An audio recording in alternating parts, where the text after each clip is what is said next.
Thanks to those joining me live and to those that'll be joining me on archive. I'm being joined by Raw Boxing TV, ringside reporter Beeb, D. Jefferson from Speaker Mind Sports, Milk Carr from Leave It in the Ring, and of course, Dave Duenas, aka 97 Rough from Leave It in the Ring as well. We had a tragic passing this week. Let's show our respects to the one, the only, the surgeon, Frankie Randall. Let's do it 10 bells.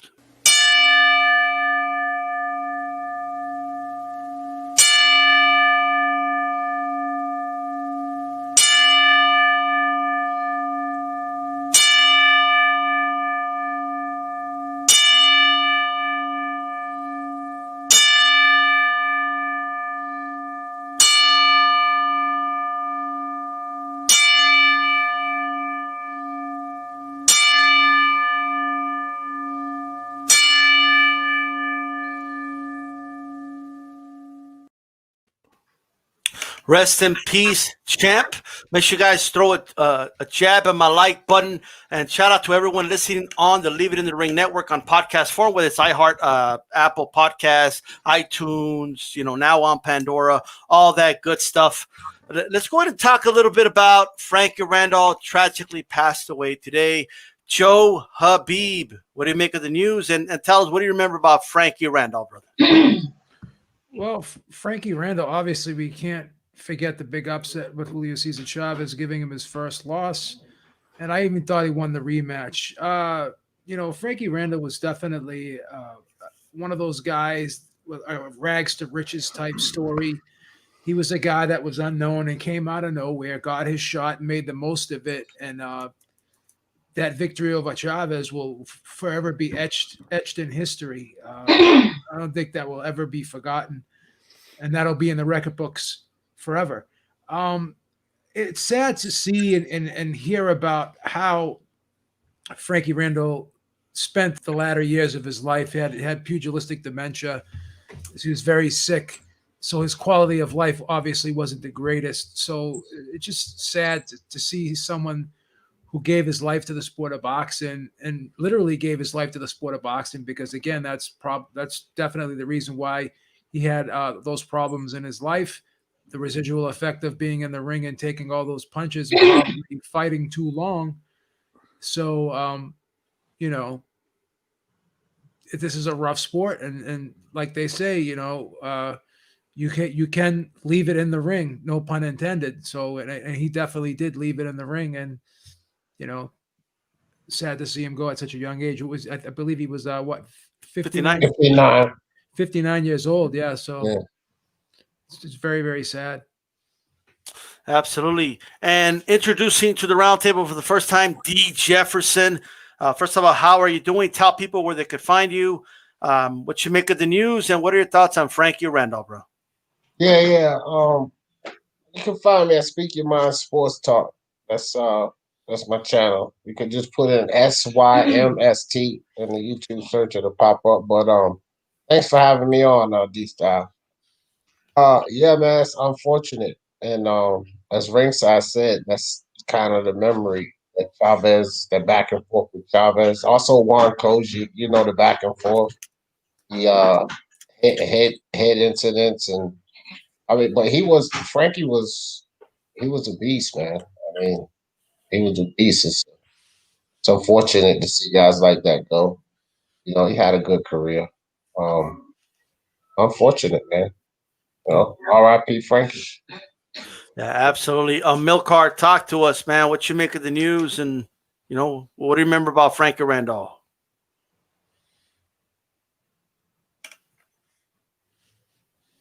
We can't hear you, bro. You're on mute, bro. I can't unmute you either, because put yourself on mute. My first thoughts are that it's sad for his family, and that's kind of who I always think of first in these situations. And it's obviously sad as well for the boxing community. He obviously passed way too soon. Biggest memory of him is always going to be, when I learned of his big win over Chavez. I mean, Chavez had a streak going that was really uncontested until Randall stepped up and took his O. That's something that you you're always going to want to tell your kids and your grandkids about, and your grandkids can tell their kids about. So, he had that accomplishment. He's obviously a very skilled fighter, hence the name. And, it's always sad when you see guys go too young, because obviously the sport is the first thing that's blamed in these situations, especially when it's health related.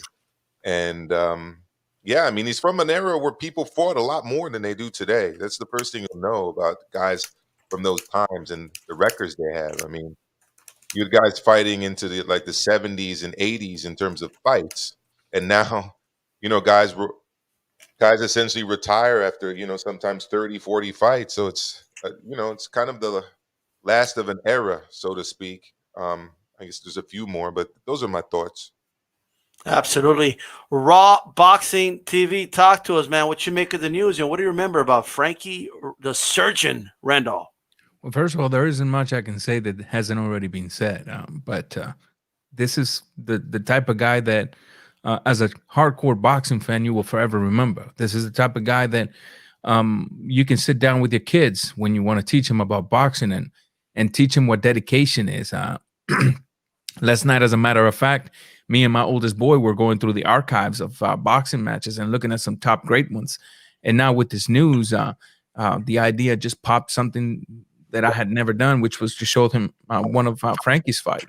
But it's unfortunate the life that he lived towards the end. And as we've already said, basically the way boxing was back in the days, the way the ruling was, the weighing, that the regulations for the weigh-in, a lot of that takes a toll into a fighter, and it's just a shame. It's a shame. It reminds us once again that boxing is not a game. It should remind all of this so-called YouTubers that want to call themselves professional boxers now that boxing is not a game, and it's not worth the risk just for a few clicks and views.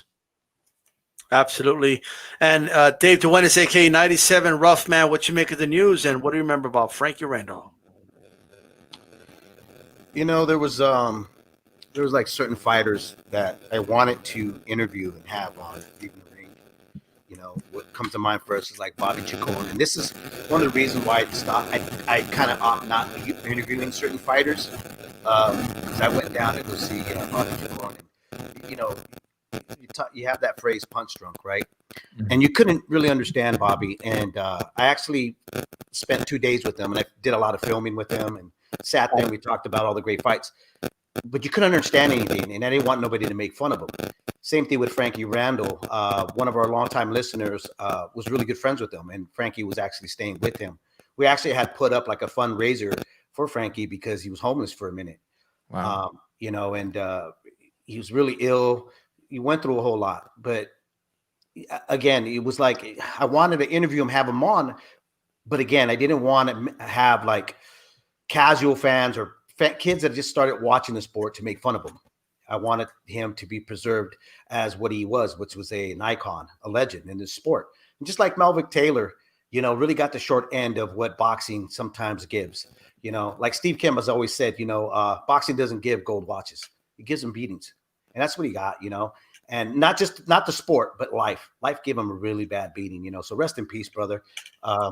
Yeah, seeing the news today kind of hit home and stuff, It's like the worst to see some of the guys that you want. And I wasn't a fan of Frankie when he fought Julio. I was a fan before that, So when the surgeon went in there, I knew it was gonna, be something. But I didn't even watch it that day because I was like, his guy already been through wars. I was like, this is just kind of another pick'em fight for Julio. I didn't know how much Frankie had left in him, but he went out there and he just shocked the world. So at least he can have that for himself. Absolutely. Let me give a quick shout out to people in the chat from Doc, Gano, Local Sports, Black and Brown, Boxing. Shout out to you guys. Look, what they're saying is making a lot of sense. Look at what they did. They turned Rocky Lockridge into a meme, right? That crying video. More people know Rocky Lockridge by that than what he actually did in the ring. Okay. Right. People still make fun of Rocky Lockridge because of that video. You know what I mean? And that was actually a very serious, if you actually watch that whole that show or that what they did. It was like an intervention kind of, and it was something really serious, and they turned them into a meme overnight, right? People think it's funny and all that good stuff, 'cause maybe that's all you see. But yes, if a lot of these fighters, man, especially if they have pugilistic dementia, have suffered through a lot of damage in this sport, they do get made fun of if they can't understand them. I still remember when UFC fans were making fun of James Toney because they were putting captions when he was talking, right, in the promos, the lead up to the fight. Number one, what are you doing putting a guy who you have to put captions for, in the damn octagon anyway? That's number one. But yes, that's something people do, right? So, but Frankie Randall will be remembered. The top of the list, without a shadow of a doubt, is when he broke my heart as a little kid and he defeated Julio Cesar Chavez, and he knocked him down too, right? He knocked him down. Chavez looked embarrassed when he got knocked down, right? But he got up quick though, and he finished the fight. And but Frankie Randall won it, and they tried to steal it from him. That was a split. That should have been unanimous, okay? But he still got it done though. So shout out to him. I still remember when, I think it was like the early 2000s, I got wind of that. Hey man, Frankie Randall's going to be fighting soon. You know what I mean? He's going to be boxing, in Juarez. And I'm like, Frankie Randall, like what? He was fighting, I think, at 154 or 160 against some like nobody in Juarez, Mexico, in front of like 200 people. Wow. And I remember thinking to myself, like, man, like Frankie Randall was under the lights in the biggest stage, and this is where he is. And probably, I don't know the full story of Frankie, but just from what 90 Cent Ruff said a little bit ago, I mean, he was probably hurting for money, and that's why he kept fighting. You know what I mean? So It is important for the fighters to invest the money they get and don't just go out there, squander it, and spend it, because it's probably never going to come back, especially if it's the only thing you know how to do is fight, because fighters fight. But, at the end of the day, the one thing he did accomplish, although he's gone in life, his legend of that win, right, will live forever. All right. Anybody have any final thoughts on Frankie the Surgeon Randall? I do, really quick. If like whoever's tuning in and if the only fight you've ever seen about Frankie Randall was against Julio Cesar Chavez, go back to when he fought Freddie Pendleton. That was a great fight. It was actually should have been fight of the year. I'm not sure if they even gave that fight of the year, but it's a phenomenal fight. And that's really what got me to be a fan of his. So if you want to see some glimpse of the true greatness that the Surgeon did in the ring, go to that fight. You won't be disappointed. Yeah, definitely. Make sure you guys go ahead and check that out. Now, we're going to go ahead, man. And by the way, once again, rest in peace. All my thoughts go out to, to his friends and family, right? What is next for Canelo Alvarez? I mean, he had a big win, dominating victory against Callum Smith, all right? So I think everyone on this panel has already talked about the actual fight itself. The question now is, if it's up to you, what is next for Saul Canelo Alvarez? What would you like to personally see him do next? Let's start with you, D. Jefferson. What would you like to see out of Saul Canelo Alvarez? Me personally, I would like to see him go after one of the other champions. I mean, why not? That's what I would like to see. I saw that he may be entertaining a fight with Andy Yildirim, which I'm not really interested in that at all. But what can you say? I mean, this guy's fighting champion after champion. If he takes a light touch, not like it's the worst thing, but I would rather see him just go after Billy Joe Saunders or Caleb Plant, try to unify the title. All right. Well, what about you, B? But what would you like to see next from Saul? I think a match with Billy Joe Saunders would make sense since Eddie Hearn works with Billy Joe Saunders, and now he's working with Canelo a little bit as well. I think that would be an easy fight to make, and they've been talking about it for so long. I'd love to see Billy Joe Saunders get in there with a reputable guy for once. But it looks like Yildirim is going to be next from what I hear. And then I also heard that they're going to probably try to work work to get that Golovkin fight after that, which I'm totally not interested in at all. But the guy I'd love to see him fight, which he probably won't fight, and he probably doesn't have to fight, is David Benavidez, because David Benavidez doesn't have a title right now. But David Benavidez, if he could get himself maneuvered into a mandatory spot, I just think that would be his greatest challenge at 168, in my opinion. I think David Benavidez is a big, strong kid, very athletic, very crafty, very well-rounded as a fighter, excellent body puncher. I just love the way the kid boxes and doesn't take a backward step. So, that's what I would like. But what we are going to probably see is Yildirim next and probably Golovkin after that. So it is what it is. You have to just accept it. Definitely. We don't always get what we want. You're ruining my 2020, bro. I don't want to hear that. Right, absolutely. And 97, Rough, talk to us, man. What would you personally like to see out of Canelo next?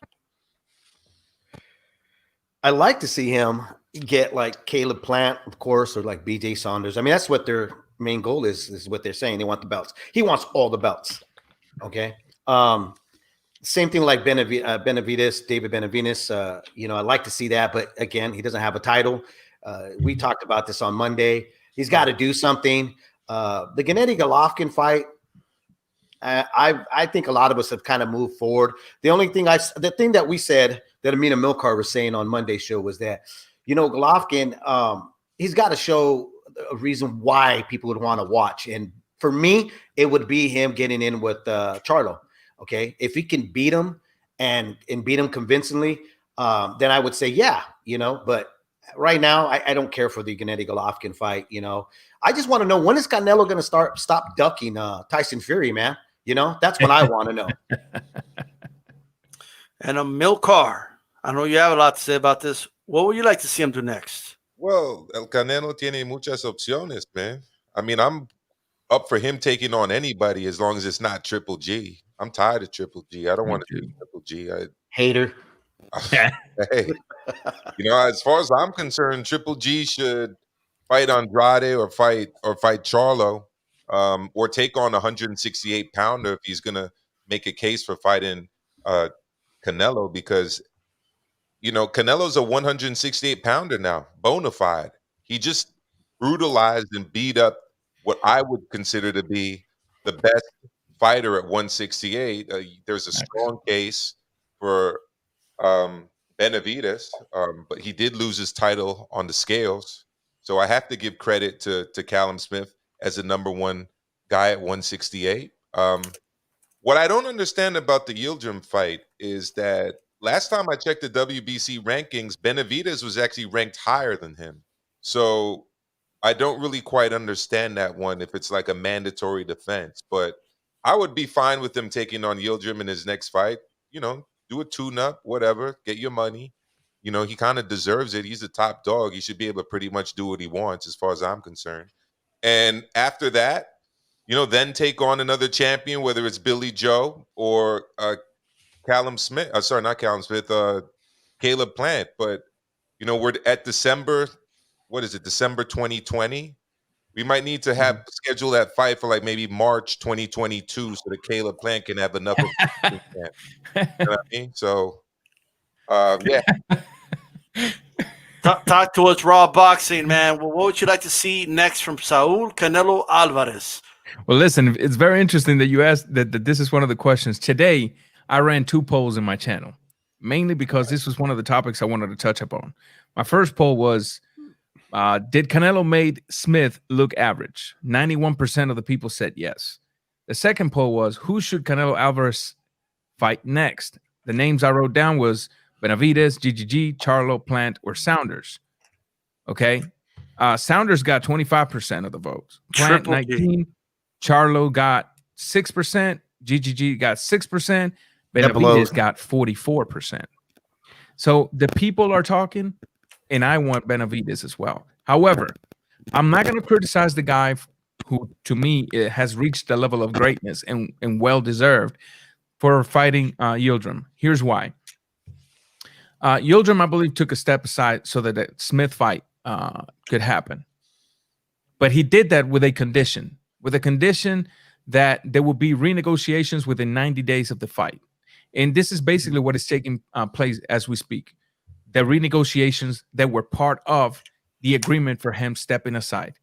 And another thing I have to say is that I'm not mad at the fight taking place in Mexico either, because Canelo owes it to Mexico. The last time Canelo fought in Mexico was either 2011 or 2013, one of those 2 years, against Kermit Cintron. And so he has become literally the face of Mexican boxing, whether people want to believe it or not. So why not go to your motherland and give him a show, especially when you are the man representing Mexican boxing at the highest level, and just the I know I'm gonna get some heat, but that I guess the new Chavez. Okay. All right. But I want to see them versus Benavidez, if you ask me. All right. I hear you. Okay. Well, look, I mean, what am I missing here? Milcar. Did he already go? Yeah, I went. Oh, Beeb. I'm sorry. I apologize. Go ahead. 97 Rough. My bad. Go ahead. I already went. Beeb, you went already, right? Everybody went, but okay. So let me just say this. I forgot to write down the name then. But look, man, me personally, anything that gets closer to unifying and ultimately, all right, getting us to, to undisputed at 168 pounds is what I want. You know what I mean? And whatever gets us there. So if that means it's Billy Joe Saunders, then let's do it. If that means it's Caleb Plant, then let's do it. You know what I mean? And that should at least let everybody know that Canelo's announced to the world what he's going to do, right? I'm going to collect all the belts at 168 pounds. So, Charlo, if you want Canelo, right, you're a big boy. You can fight at 168, right? You're not a little itty-bitty little guy, are you? You're a big enough dude, right? So how about this? Why don't you go to 168 and you can fight somebody that's on PBC, Caleb Plant. You can make that fight happen, right? It's the same side of the street, right? Why not make that fight? Yeah. I think that's a perfect fight to make, actually. And then you'll have a strap, right? And you could be like, Canelo, you want to dispute it? I'm right here with the strap. You know what I mean? So that's what you could do, right? The same goes with everybody else. Okay, Bivens talking about how, for Canelo, I'll move down to 168. Okay, go to 168, get a strap, right? Or try to become a mandatory for one of Canelo's belts, right? That's what these guys have to do, because let me tell you something I'm getting tired of. I'm getting tired of everybody nitpicking every single opponent Canelo picks, right? But that's not the best guy he could have fought. Okay, let's say he wasn't. Who's your guy fighting? Right? Are we going to put the resume side by side? Are we going to compare the last 5 opponents? Not compare the last 5 opponents with any one of the dudes you're picking. Okay? You're going to nitpick Smith, but what about Caleb Truax? That's what Caleb Plant's fighting. What about him? Right? What about Benavidez? Couldn't even beat the scale the last I checked, right? So you don't make weight, you're not disciplined, and we're going to reward you with a Canelo fight? Well, that's setting a very bad precedent if we do that. Then no one's going to have an incentive to be responsible and do the basics and make weight, right? I think he should do some more, in my opinion. So Plant or Saunders, whoever beats one of those guys, okay? And I do agree with Rob Boxing. If he wants to have a fight in Mexico while these guys do something, then I don't have a problem with it, okay? Now, Get the Smoke says Canelo can do whatever. He has already impressed. I want Benavidez, Plant, Charlo Andrade. If he went to 175 and beat those champs, I would be blown away. Well, there you go. He definitely has options, but make no mistake about it. No matter who he fights, I feel that he's going to get criticized anyway. Anybody have anything else to add here? Yeah, I did want to say something, and it's that, last week I mentioned that there are certain question marks, or I had certain questions about Canelo kind of clearing out divisions before. But what cannot be disputed is that he took on what I consider to be the best 168-pounder. I mean, he looked like a savage before he fought Canelo.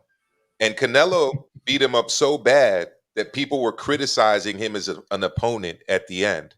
I mean, Callum Smith is a really good fighter. You know, I mean, up and down. You look at his record. He's done good, if not great things in the sport. I mean, he unified the belts. He fought at and won the Ali Trophy. And what I would like to add too is that I felt like Boo Boo Andrade was coming off as a fool. Telecast criticizing Canelo's record. Who the fuck is he fought? Correct. Seriously, you look at Boo Boo's record. There's nothing impressive about it.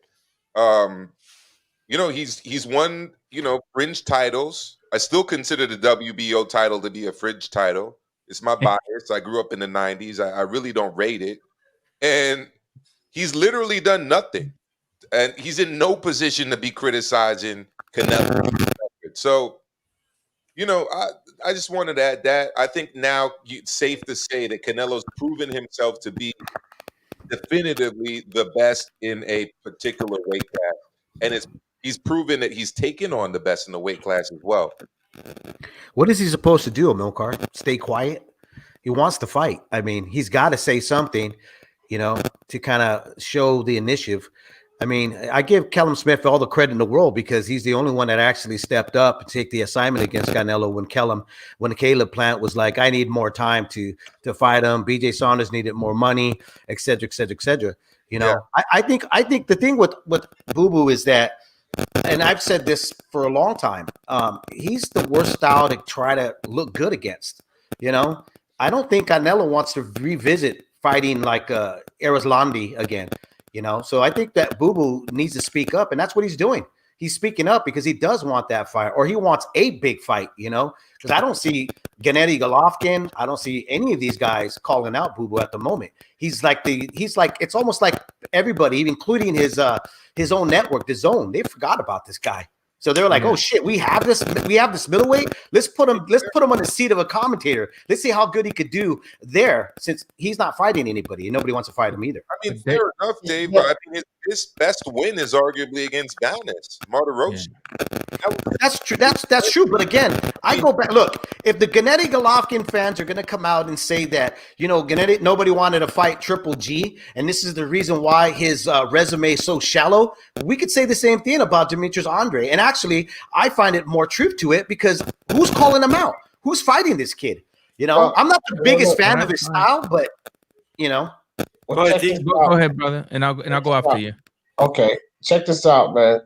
Demetrius Andre right now is in position actually to use the same exclusion that Alexander Usyk and Terrence Crawford used. He could use that with Billy Joe Saunders, get the automatic fight with him. Canelo couldn't even get in front of that because that's the WBO exclusion. So if he wants to make himself valuable, Charlo and Demetrius Andre, the cards are in their hands, right? They can fight each other. That means they're unified at 160. Canelo's still the champion there. There's value there. Or they could, Charlo, you at the PBC, so fight Plant. Take that belt. Yeah. You know, make it happen. Talk to, call Al. You don't have to tell anybody call Al. You call Al. Yeah. You know, Lions Den promotion, call Al. Set it up, right? Fight Plant. Now you're valuable. Or Billy Joe, Demetrius Andre can use that exclusion. Go to 168. Automatically, you get a fight with Billy Joe Saunders. Boom. Now you're valuable. Canelo said he's going to do what? Clean out 168.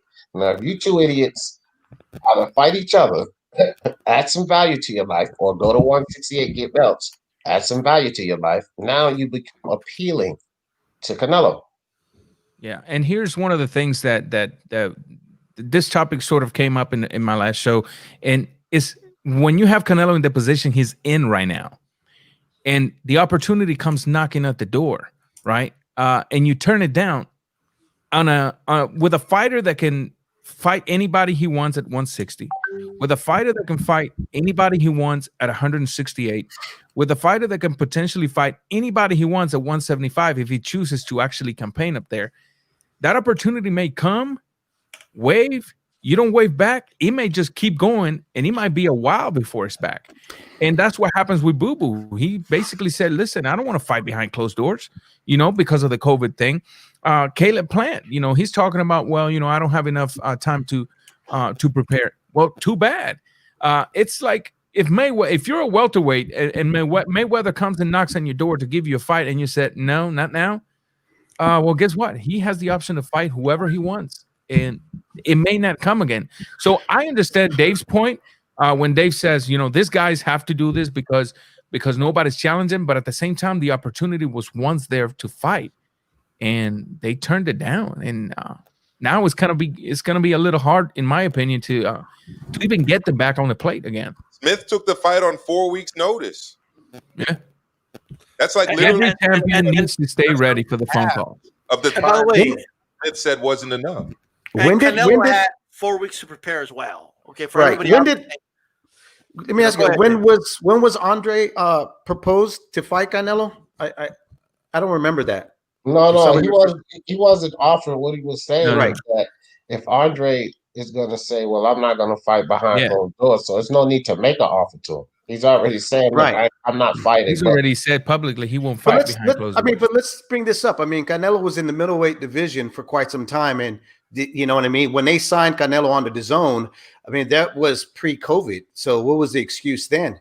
You know? And I'm not saying that Canelo was ducking him. I'm not saying that was a better opponent at that time. Well, yeah. Well, I mean, I'm just saying though, look, the Boo here, and like I said, I'm not a big fan of his style. I respect what he's done.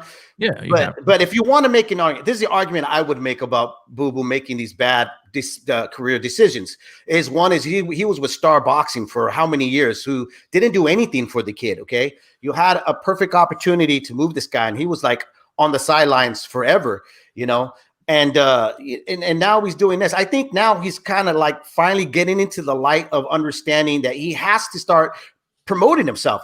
Sean Porter was in that position. If you guys remember, Sean Porter didn't talk bad about any fighter. He stayed really quiet. I remember sitting with Sean Porter ringside. We're talking, and this is when Paulie Malignaggi at the time was claiming that he was under PEDs, and I was talking to Porter about it, and it was Porter's dad that actually was more vocal about it and was like, I'm going to go confront this dude. And I remember telling Sean Porter, like, man, you got to start speaking up, bro, or you're not going to get any of these big fights. And I think that's where Andrade's at. And that's why I respect that he's talking and he's starting to make these. You might not like it, but you know what? I think that he needs to do it now because his time is past. I'll say this. He did come out and he said, you know what? I'm going to go get the strap from Billy Joe Saunders, right? And then we'll see if Canelo still wants to, basically call in his bluff, right? So I don't mind that. The only thing is, right, when the time comes, actually make the fight happen. You know what I mean? When the time comes, we'll see if it actually happens, because while words matter, and I agree with speaking up and all that, but at the end of the day, man, like if you're barking behind the fence, once that fence opens, are you still going to be barking? You know what I mean? Yeah. Are you actually going to cross that line and do something about it? That's what I want to know. I want to take it to Beep here, still staying on Canelo. Do you see Canelo, working with the zone next into 2021, Babe? Or you think we'll see him, working with another network or something? I think we'll see him kind of be on a fight-to-fight basis with the zone. And I think because he'll be working with Eddie Hearn, I think he seemed to be very happy with the promotion with Eddie Hearn. I think Eddie Hearn did a good job with the whole promotion. And I thought that the event came off pretty smooth. I liked the way they did it. It was a pretty good event. The undercard wasn't the greatest, but again, the way the main event was promoted and the press conferences and all that, I think they did a good job. And the way they had the entrances and all that, the theatrics, and they did have some crowd there as well. So I think they did a good job. So I think Canelo will probably stay with the zone on a fight-to-fight basis, unless a big pay-per-view fight. But again, they can still do pay-per-views on the zone, so they can get the best of both worlds, like they did with this fight. They had this fight on pay-per-view, and they also had it on the zone for people who had the zone subscription. So, but the thing is too, I think, getting back to the other topic, I want to just switch gears just for a brief second. I think a lot of these guys are gonna probably do what when Mayweather was fighting with those welterweights did. Remember how those guys were just waiting around and they wouldn't fight each other, and they just wanted to get that call because they didn't want to jeopardize their position. So I think a lot of these super middleweights, because they're not fighting each other, like Caleb Plant's not fighting like David Benavidez. Billy Joe Saunders isn't fighting Demetrius Andre. They've been talking about having that fight for a long time now, about a year and a half, almost 2 years now. So I think all these guys are just waiting in line, hoping to get that call so they can hit the Canelo sweepstakes. And here's another thing too. I want to get back to a point that Milcar made. David Benavidez is ranked ahead of Yildirim, but here's the stupidity of the WBC's rules and regulations. You don't have to be ranked number one to be deemed the mandatory challenger by the WBC. If you you may know that, or I don't know if you do know that or not, but yeah, I totally forgot. That's what happened with Dillian White and Dominic Brazil. Dominic Brazil was ranked number 5. Dillian White. It says in their bylaws, being ranked number 1 does not mean you're the manager. We have the right to deem any fighter the mandatory challenger, and we also have the right to enforce that mandatory when we want to. So that's how jacked up their rules are. AK, we just do whatever the fuck we want and we make it up as we go. They don't even know their own bylaws. They don't even know their own laws, their rules they make. This is an insult to the WBC. Well, here's the thing.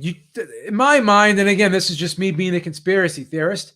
I don't think Mauricio Suleiman wants David Benavidez to fight Canelo because he knows that's a tough fight. And it's a fight that Canelo could possibly lose. He wants to give him that gimme, and then he wants to have him fight Golovkin so they could be a big event, and he can get a big sanctioning fee out of that. Right. Definitely. So that's why I think that he's doing what he's doing, and David Benavidez, he has his own history that he has to deal with. He made his mistakes, and he owns up to him and credit to him. But he even said himself he's got to get in the back of the line. Okay. It kind of sucks that we have to wait for a fight like that to happen, but hopefully he can get a fight with Caleb Plant. Yeah, most definitely. Now, I want to ask you, Raw TV, do you think we will see Canelo working with someone else other than the Zone in the year 2021? I don't want to say no, because when you're in the position that Canelo is at, when you're a free agent that is wanted by so many different organizations, a free agent that once they work with you, the money just flows in, then the possibilities are endless, right? And so that is Canelo right now. Canelo has learned from some of the greats, such as Mayweather, becoming an independent, becoming a great businessman, becoming the champion, becoming the guy people want to fight to make the bag. So I will rely on one thing that Eddie Hearn said this past week that was very important. And me, if I was a fighter and a promotion spoke like that, that would be like music to my ear, right? Eddie Hearn clearly says, well, I'm really hoping to remain working with him because the attitude that I'm approaching him as is he's my boss. When I work with Canelo, I want him to be my boss. And at the end of the day, that has to be music to any fighter's ears when a company like that says, hey, listen, I want to work with you and you're my boss, instead of no, we don't want to make this fight. No, we don't want to do this. Oh no, the entrance got to be like that. According to Eddie Hearn, Canelo took part in everything, right? And he did everything as Canelo demanded. So if Eddie Hearn keeps doing that, that will be kind of like something that Canelo might like, and he might stick around. We never know. Canelo is in a great position right now, and so he also has the keys to open any doors. So, absolutely. Shout out to everybody. By the way, make sure you jab my like button. Shout out to everybody in the chat from Get This Smoke, and also Fighting Words with CIPH Bud. I'll just say it that way. Okay. Thank you very much for the support, man. And Amilcar, of course, doing double duty in the chat. Lawrence Williams, how's it going? Dave, let me switch it up a little bit. Do you think it's a good move for Canelo to work with somebody else other than the Zone right now? Yeah, why not? I think if he could show that he could work with other networks, it shows that he's willing to fight anybody, anywhere, and anytime. Like what he's holding up, right? All the bouts is what he's saying now. So I don't see what the problem would be. But I think that the Zone is probably going to give him much more of a bigger cake than to offer to him. So he'll probably stick around there. Yeah, most definitely. And William Boxing, again, thank you very much for that support. I do appreciate it. I do want to address something that was said in the chat by Kat Accor, saying that the fight wasn't really pay-per-view. Canelo didn't get an incentive. I don't know about that, by the way. I don't know the details of the contract, but it was a DAZN promotion tactic offering Canelo fight in a few months of free of the app for the new subscribers. I mean, I bought a pay-per-view once and they gave me like a free 30-pack of Tecate. It was still a pay-per-view though. Okay. Yeah, I just put a comment about that in there. Go ahead. No, I just put a comment about that in there. It was actually a definitely. It was a pay-per-view, but it wasn't a pay-per-view, is what DAZN was saying. Yeah. You know, they were saying like, look, it's not a pay-per-view because you're not just getting one fight, you're going to get 4 months for free, but it was a pay-per-view if you don't want to bother downloading the app, you know, because we talked about this on Monday, you know, because there's a lot of fight heads still that don't want to, they'll say like, I don't want to watch it on my phone. They don't get it. Like if you don't have a smart TV or an Apple TV or Fire Stick, something like that. So that's why it was promoted that way.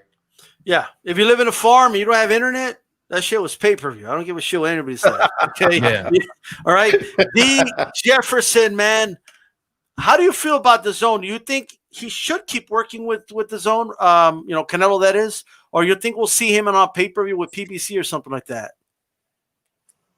You know, the Charlo or Plant fight is possible, and then so maybe you'll see him work something out with the PBC. I just think that Canelo options are open right now. This is why he got away from the zone, so he's not going to lock himself in with them by no means. I think wherever the best fight is where we'll see him, you know, do an event at. I could be PBC. I don't think really Top Rank has anything to offer him, but you know, probably PBC or DAZN. Between the two of those, that's where we'll see him at.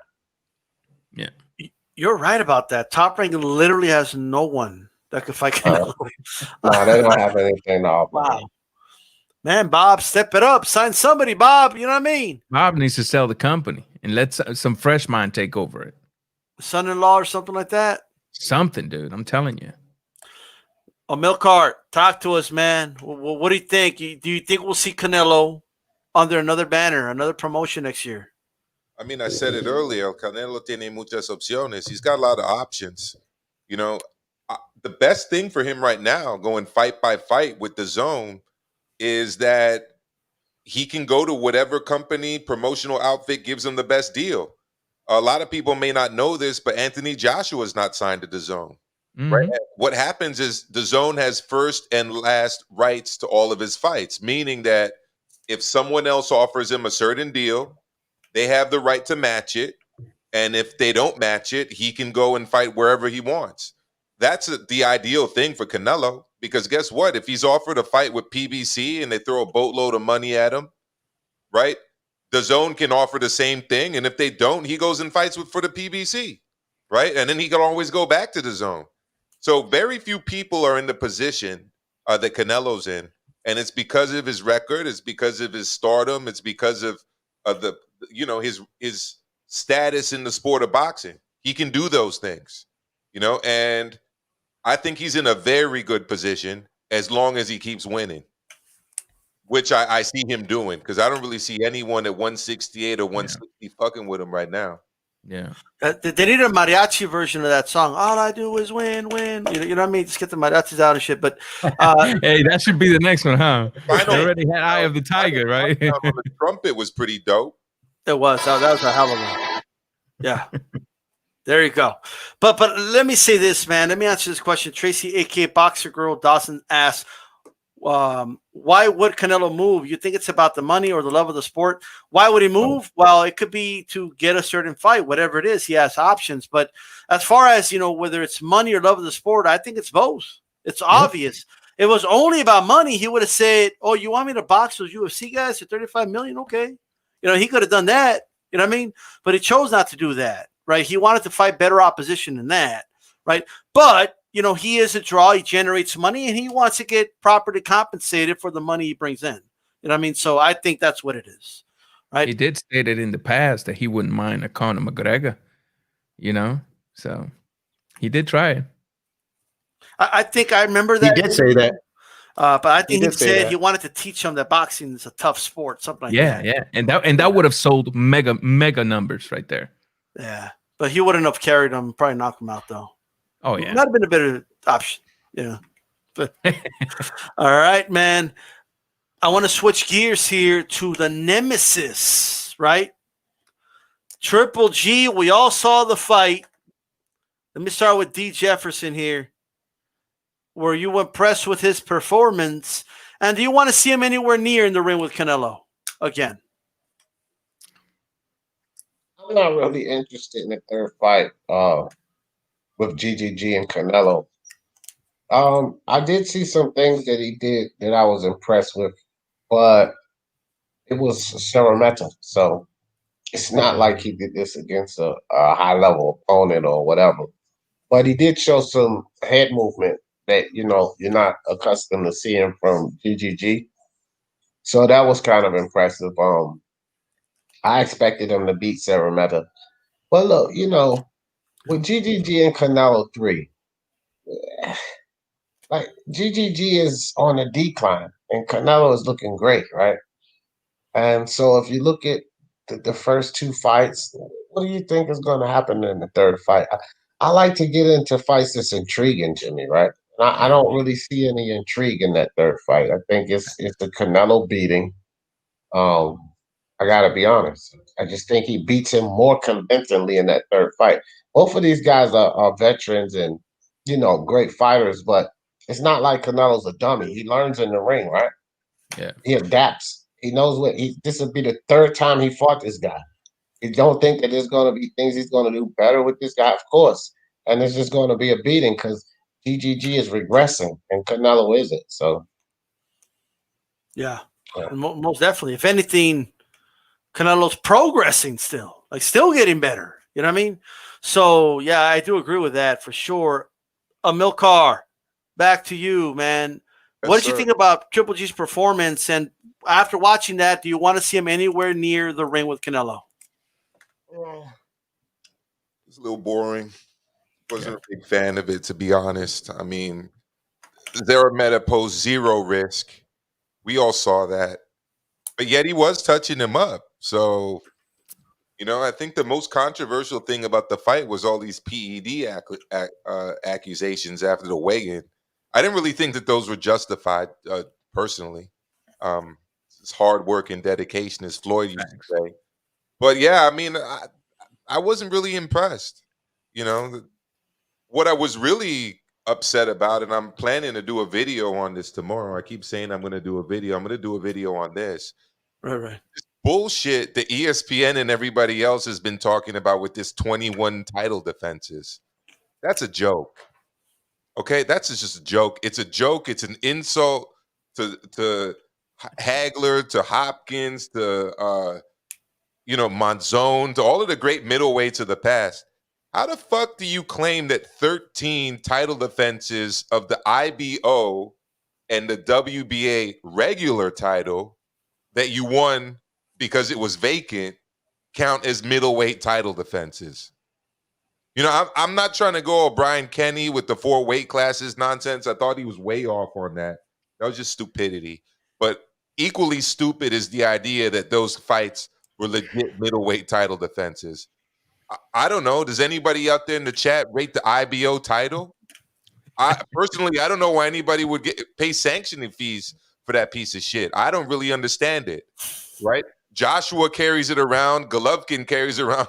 Somebody's got to explain to me why they carry that title around and why it matters. And like I said earlier, the WBA regular title is equally a joke. And he won that when it was vacant. So his first 13 title defenses were a combination of either the WBO regular title, which he unified at one point with the IBO title. Nah, Milcar. You could Mario just Barrios is miss me with that. Miss me with that. Let me tell you something, Milcar. In Yes, order sir. for Tater and Ramirez to be undisputed, they got to go through Mario Barrios. He's a WBA regular champ. All right. Now, with that said, Yeah. does anyone here on this panel want to watch Triple G fight Canelo again? No, Anybody interested in that third fight? nah. No, not me. And the comment here, she says that why not? This is the only fighter winning rounds. Yeah, you got a point there, but at the same time, you got to understand we've already seen these fighters fight 2 times, in which yeah, GGG won some rounds, but at the end of the day, if you truly love GGG, I think Canelo destroys him really bad on a third fight Right. around because. Big time. This is not GGG from a couple years ago. This is a much older GGG, and I don't know, So man. here's why I asked, because I think Amilcar brought up a good point in a discussion I'd rather have right now. We're gonna do a little audible, but before we do that, I mean, it was directed at you, D. Jefferson. That comment. Did you want to respond to that at all before I ask the next question? I want to hear his reaction to this. Yeah. Oh, I was on mute. Yeah, sure. Yeah. What was it? What did you say? Put the comment again. Okay, so GG is the only recent fighter to win close rounds with Canelo. How can you say no, D? Triple G is the only fighter winning rounds against Canelo. The longer we wait, the worse it is for Triple G. Triple G. Hello, Kat. How you doing, sis? Appreciate the question. Look, listen, man. GGG. I don't want. This is just me. I don't know if other people feel like this. I like boxing. I love boxing, but I want to see a competitive fight. I don't see the competitive nature of that fight. Yes, he landed punches. It's different. It's a different fight. You can see a clear regression in him versus the Reverend Chinko. And again, Canelo's a guy that adapts, that learns, right? He saw that, okay, GGG is soft to the body. Maybe I need to work the body a little more than I did before, right? And he starts to attack the body like he did on Callum Smith. Man, he's going to beat GGG up. You want to see GG get beat up really bad, then you want to see the third fight. I'm not really interested in seeing that. I want to see a competitive fight. So why should he waste time bothering with GGG? Didn't he need a tune-up the last time he was supposed to fight him anyway? Right? He needed a tune-up, right? So, like, I don't care about GGG, man. That's not even going to be a fight. It's like when the United States bombs Panama, Grenada, and all these third world countries like Iraq and calls it a war. That's not a war. That's an attack. It's going to be the same thing with Canelo.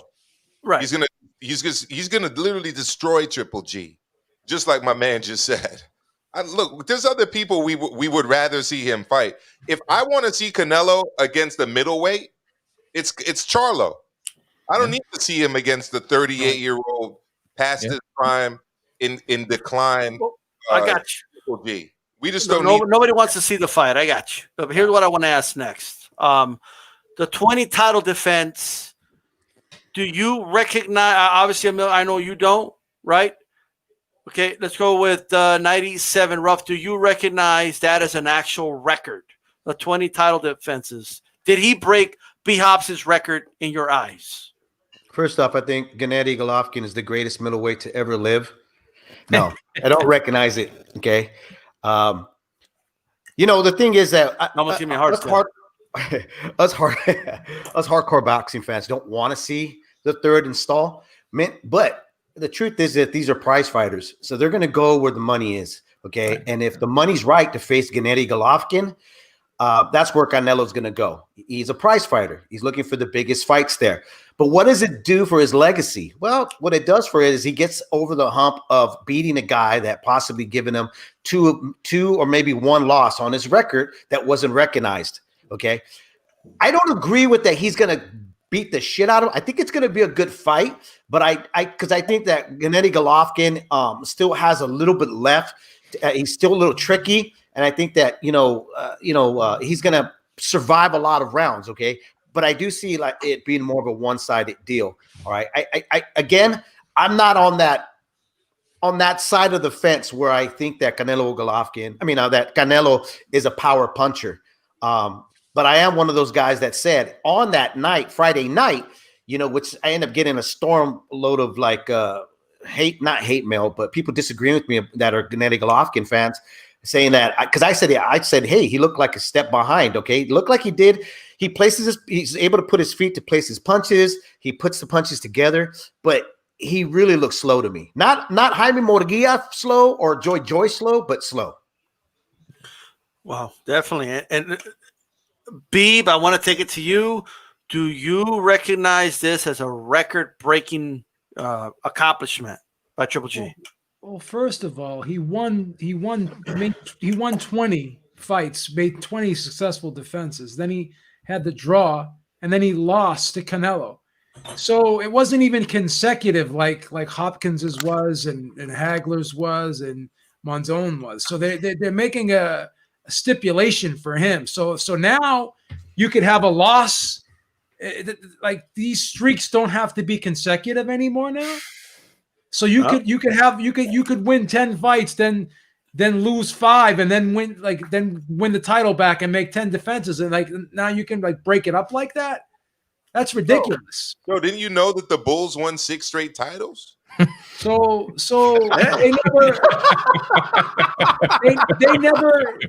they never had statistics like that where these records didn't have to be consecutive. So that's ridiculous. How they doing it for this guy, and I think watching that fight with Semena, whatever his name is, I think you could definitely see his reflexes have definitely dulled. I think that the snap on his punches just isn't what it used to be. And I'm going to be honest, I think Canelo would stop him in a third fight. I really do. I think he would stop him because Canelo is much better and Golovkin is much worse. I thought it looked like Derevyanchenko in spots had him really, really in trouble. And I had myself thinking maybe that fight was going to get stopped because that was the first time I ever seen Golovkin actually get beat up in a fight.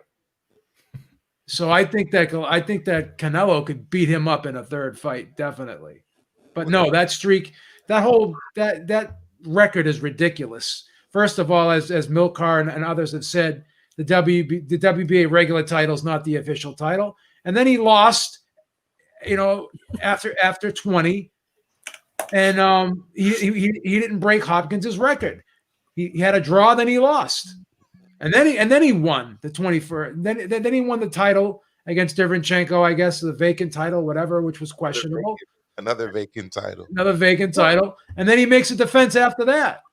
So it's just ridiculous. Just for people who are out there that may be new to the sport, this is like a guy spending the first, 13 years of his career playing in the G League and then moving up to the NBA and then, winning a few titles and then, championships and then losing a championship and then winning one again and then saying that he's like a 21 consecutive streak NBA champion. Doesn't LeBron have like 4 consecutive, something like that? No? No? I was going to... Hey, don't go there. They going to blast you here. Go ahead, Dave. Go ahead. Just to piggyback off of what Joe Habib was saying about the whole consecutive thing, if you look at everything and it's really been media hype, I've been a fan of Gennady Golovkin. We had Gennady on way before anybody was even talking about him on the show. Interviewed him in Abel Sanchez. Was watching him in the amateurs, and he moved in. I mean, his toughest fight was against Kasim Numa at the time, who moved up 154 to face him. But if you look at the stories that have been put out about Gennady Golovkin, and it's really no fault of his, okay, the whole Mexican style, it wasn't his idea to come up with it, or even the whole, he's the only middleweight to ever have it so tough, and it's like only middleweight. I mean, now we forgot about Marvelous Marvin Hagler's career. Did we forget about Sergio Martinez, who HBO tried to set up numerous times to get to lose? Okay, I mean, Sergio Martinez was the unified middleweight champion, and he couldn't even get a good deal. He kept getting everything raw. Gennady Golovkin is the good old boy. That's the way they promoted him, and that's the way they continue to promote him. He's got a lot of people backing him up and hoping that he's going to, fulfill what has been said that he was supposed to do, which I haven't seen it yet. I hear you, man. Hey, Raw Boxing, is this a record to you? But before you go, I want to remind everybody that Larry Holmes did break Rocky Marciano's record. Sure, he lost to Spinks twice into Mike Tyson, but then he beat Tim Anderson in 1991, okay, to catch up to Marciano's record. And we're going to go by that logic. But either way, Raw Boxing, is this a real record to you? I'm gonna go ahead and say, hold on, let me turn down this phone call. I'm gonna go ahead and say that as a fan of the sport, as somebody who cherishes the sport, as somebody who takes the sport as something serious, next time you watch a fight of this magnitude, don't listen to the commentators, because this is the kind of talk, this is the kind of stuff that is sold to the casual fan through the TV to make you believe like that the guy you have in front of you is this legendary fighter. No, to me, it's not a record because of the way it took place. Right, we have to take this a little serious. That's You cannot compare a man that had sporadic victories and defeats and to somebody who defended their title victory after victory after victory consecutively without a defeat. So no, to me, it's not a record, and there really and truly there isn't much to say when it comes to that foolishness. Okay. Hey, D, what did you make of, when they were announcing him as, breaking the record and all that good stuff, man? And do you recognize it as an actual record of title defenses? It's silly to me, man. I mean, if they're including the IBO belt, like that's silly. It's just silly to me. It's not recognized. Like, look, it's not even really about what the fans think, right? If you just look at it has to be recognized. The sanctioning bodies they haven't taken that belt in. It's not recognized, right? Had they recognized the belt, I think it would still be a question, right? Because was it recognized when he had it? No, that was still right. So either way you look at it, like, nah, man, it's just silly. It's just a way to pump up his accolades, and that's Yep. all it is. Yep. It is. Definitely. Shout out to Willie Boy Slip and Move. Says new subscriber. Welcome. Shout out to Raider. Get this smoke. Tracy, aka Boxer Girl, and we have Chief Funky in the chat as well. Shout out to Chief Funky, man. Hope you get better soon, and all that good stuff, man. Get everything you need to get taken care of. All right. Much love. Milcar, you started all this, so now that you heard everybody's perspective, how do you feel about the title defense? I mean, I didn't expect anybody to disagree with me. Yeah. I mean, that shit is a joke. I mean, and honestly, these Later. guys that spit that shit are like, I don't know how they're not embarrassed by the words that come out of their mouth. Like, it makes no sense. I mean, boxing fans know what the score is. And the funny thing is that casuals don't even give a shit. So it's like, why say it? You know what it reminds me of? It's like, you got guys in my neighborhood here where I live that run around in C-class Benzes and like strip off the little thing that shows it's a C-class Benz. It's like the people that care about what a Mercedes is fucking know that it's a C-class Benz, right? And the people that don't, right? They don't even know what a C-class Benz even means. So why? I have no clue. I think it's really a 190E. You know what I'm That's saying? what I think. I don't even think it's a C class. Is that the Mercedes Benz you had, babe? C class? 190E, B. The other move is Small time. They buy like a 3 Series Beamer. They scratch off the model, right? And then they put on the fake ass M thing they get off. Put a 5 on there. Right? I mean, honestly, the bitches that don't know anything about cars aren't really going to even know what that means. But yet, the dudes that do know about cars are going to look at you like you're a clown. It just makes no sense. So you're saying it's worse to actually take off the C-class thing. Just keep on the C-class, bro. I'm gonna go up. C-class on there. I'm gonna go up and down the street tomorrow and pull everyone's file, man. I'm gonna pull everyone's card, man. Got a fake freaking Trans Am. That's really a Firebird. So that'll explain a lot, because I see people with like Mercedes. I'm like, what are you doing with a Mercedes? I don't know. There was a C-class. You know what I mean? But hey, man, no one was sold on these 20 title defenses. So it's safe to say that the zone didn't get it done. You know what I mean? Whatever they were trying to do. Well, It was just like what ESPN did that day with Lomachenko. Oh, Lomachenko's got a higher power punch connect ratio than the legendary great Roberto Duran. But he only has 15 fights. The Roberto Duran has 119. That's like a guy who gets up 10 times. He's batting 350 against a guy who gets up friggin' 300 times and he's batting 289. Who's the better hitter? I mean, come on. Yeah, Berlanga has the best defense from round 2 on than anybody in history. Who's been hit less than Berlanga after round 1? These fake dummy graphic statistics that people like to come up with just to make things sound good. Views for views, bro. Here's another one. Another one I've heard is they're so obsessed with guys being undefeated that they'll like, if he's not undefeated anymore, well, he's not undefeated, but he's undefeated on U.S. soil. You know what I mean? Okay, well, he's undefeated in Texas.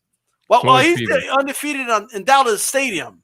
You know, he's undefeated in the Garden. Like no, this guy's undefeated every time he wears red boxing trunks.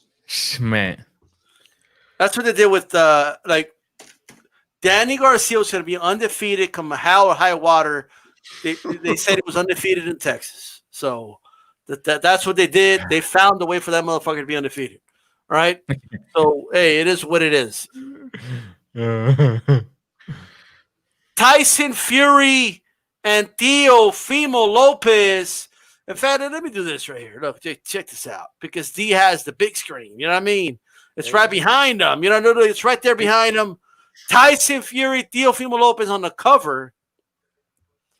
I want to go around and I want to ask the panel, okay, let's start with you, D, since you have the green screen and everything. Talk to us. What are your thoughts, your honest thoughts on these guys being called the fighters of the year, but not just that, the fact that they're joint fighter of the years. I kind of don't like that, but well, what are your thoughts on that? Now, with Ring Magazine not having the cojones to just pick one of them, yeah, I'm not really with that. But the fact that I'm fans of both of these guys, like if anybody been to my channel, I'm always talking shit about both of these guys, right? So, I mean, what do I think about it? I'm ecstatic. Like my two dudes are the fighter of the year. What the fuck? What I got to complain about? You know what I mean? It's like one thing about it though, and I'm gonna do a video. It's like my man down here said. I keep saying it, but I am gonna do a video. I think too many people are hard on Fury, about his part in it. Right? They just kind of overlooking something. I believe that a lot of the people are making it more about the opponents and less about the accomplishment of the guy. Like, if it's fighter of the year, it should be more about the accomplishment of the fighter, what Fury was able to accomplish, what Teofimo was able to accomplish, and less about, oh, well, that's Wilder. You compare Wilder to Lomachenko, and Lomachenko was this, and Lomachenko was that. I mean, and we got to account for that, but they both have their claim, Wilder 10 title defenses or whatever, Lomachenko pound for pound, whatever. But it should be more about the guy's accomplishment. And Fury just being the second time that he went into somebody's house, the reigning champion, because he did it with Klitschko. He went over there into his house, took the belt. Same thing with Wilder. Come over here to the States, into his house, take the belt. Right? He established lineal again because Joshua had lost at the time. So consensus-wise, Fury and Wilder was 1 and 2, so that was the lineal, right? And so all of this matters, man.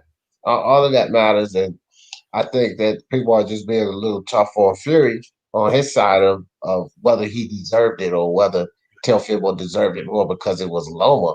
Then you're looking at more on the opponents than you are of the guys and their accomplishments. Well said. Well said. Raw Boxing TV. Well, what do you think about these two being named Fight of the Year by The Ring? And how do you feel about it being a joint venture? Well, then it shouldn't be Fighter of the Year, but Fighters of the Year. But I'm kind of like with D on this one. That they should have had the fortitude to just pick one. And I'm also with D in the fact I actually like both of these fighters. Teofimo Lopez, it's I know right now he's, the how do I call this? The Haney boxing fan club has grown to hate Teofimo Lopez, But I mean, us, the people that understand boxing, have a deep appreciation for what Teofimo Lopez is doing. When what he's done is with such a young career, relatively, right? Because he's got under 20 professional fights. And then Tyson Fury has more than just boxing with him. Tyson Fury is dragging with him an entire community of people that have dealt with issues with wanting to kill themselves and commit suicide. He has brought that into boxing, and the fights with Deontay Wilder, which in my opinion, my humble opinion, his should be 2-0 because that first fight, I had Tyson Fury as a victor in that fight, and then the second fight, we don't even need to go into that, right? Tyson Fury has battled so much and has even won over the so-called accusations that he's been getting, the egg weight, the palm, the ref, Britlin, the barrage of accusation. I agree with both fighters being recognized, but I mean, I still think that both are great. Just give me one. Who is that one fighter, singular fighter of the year? Okay. But I'm not mad, though. All right. Milcar, talk to us. What's your reaction to both fighters being joint winners of Fighter of the Year? I mean, honestly, the only way I could justify it is if like they're splitting it between like 168 and up and like 160 and below. Otherwise, it like makes zero sense to me. I mean, they both had big wins, but to me, overall, I mean, you the heavyweight champ, you won the title. You were up there at like 350 pound, like actually, I think it was 400 pounds he was up to at one point. Yeah, 412, I believe it was. Like, wifey over here watches this show about these like fat people. I forget what it's called. It's like My 500 or 600 pound life or whatever. Yeah. Tyson Fury was approaching that. And then he lowered his weight all the way down to what was it, 270 now, and like knocked out Deontay Wilder. Like he was an underdog in that fight. I mean, Teo was an underdog too, but everybody, you listen to the Stephen A's and the mainstream people and the people that don't really know that much about boxing, all talking about how Tyson Fury was gonna get like knocked out. Well, he didn't. Not only did he not get knocked out, he knocked the other man out. Facts. So I've got to honestly give it to Fury in that regard, and like he's actually carrying like two communities too, because he's got the mental health, and then he's also got the gypsies. Oh yeah, that's right. Yeah, I'll never forget the first time I went to Barcelona. I was there with a cousin, and it was late at night, and we're going by like the club area district or whatnot. There's like a big commotion outside this club, and I was like, what the hell's going on? I was like speaking to people over there, like, oh yeah, those guys are gypsies and they want to get into the club. They don't allow gypsies in here. This is what gypsies go through in Europe. Gypsies actually proportionally died in the highest numbers in the Holocaust under Hitler. Like they were targeted for like extermination, right? So, he's also representing that. That not necessarily goes into whether he's fighter of the year or whatnot. Right. But I think I went off on a little side comment over there. But I'm just saying that it's a tad, on the sorry, I tend to do that at times. The fact is though that his accomplishment in the ring was huge. It was a big win. I mean, he knocked out Deontay Wilder, man. That was huge. Yeah. Even Tyson Fury fans didn't think he was going to do that. They thought he'd win another 12-round decision, right? Do you remember the odds for that fight? I don't remember what the odds were. Anybody remember the odds? I do. Tyson Fury was a plus 115. Like Wilder was like a minus 125. It was almost a 50-50 but what were the odds fight. for him to win by knockout, though? Just a little shout out to Mr. Max. You know what I mean? He wasn't. That's called the prop. That's called the prop Yeah, bet. no, you Amilcar. schooling me. You schooling me, bro. I'm the teacher, but you're schooling me. That's a prop bet. We're doing straight odds here. Come on. Yeah. Just Next, wanted to we're kind of, gonna ask me what are the odds for the rounds and stuff. Anyways, my final comment on this is basically, I think you're cool if you go with Teofimo. I think you're cool if you go with Fury, but you got to pick one or the other, and then just justify your case. okay. All right. That's all. I hear you. Okay. All right. 97 rough. Hmm. What are your thoughts on the Holocaust? No, I mean on the fighter of the year for the ring. I don't care what the ring does, to tell you the truth. I don't care about their pound for pound ratings. So yeah, it's whatever. I'll give you my leaving the ring fighter of the year next week, but I don't care to comment about the ring. All right. Okay. Well, they've already told me that Berlanga is fighter of the year. So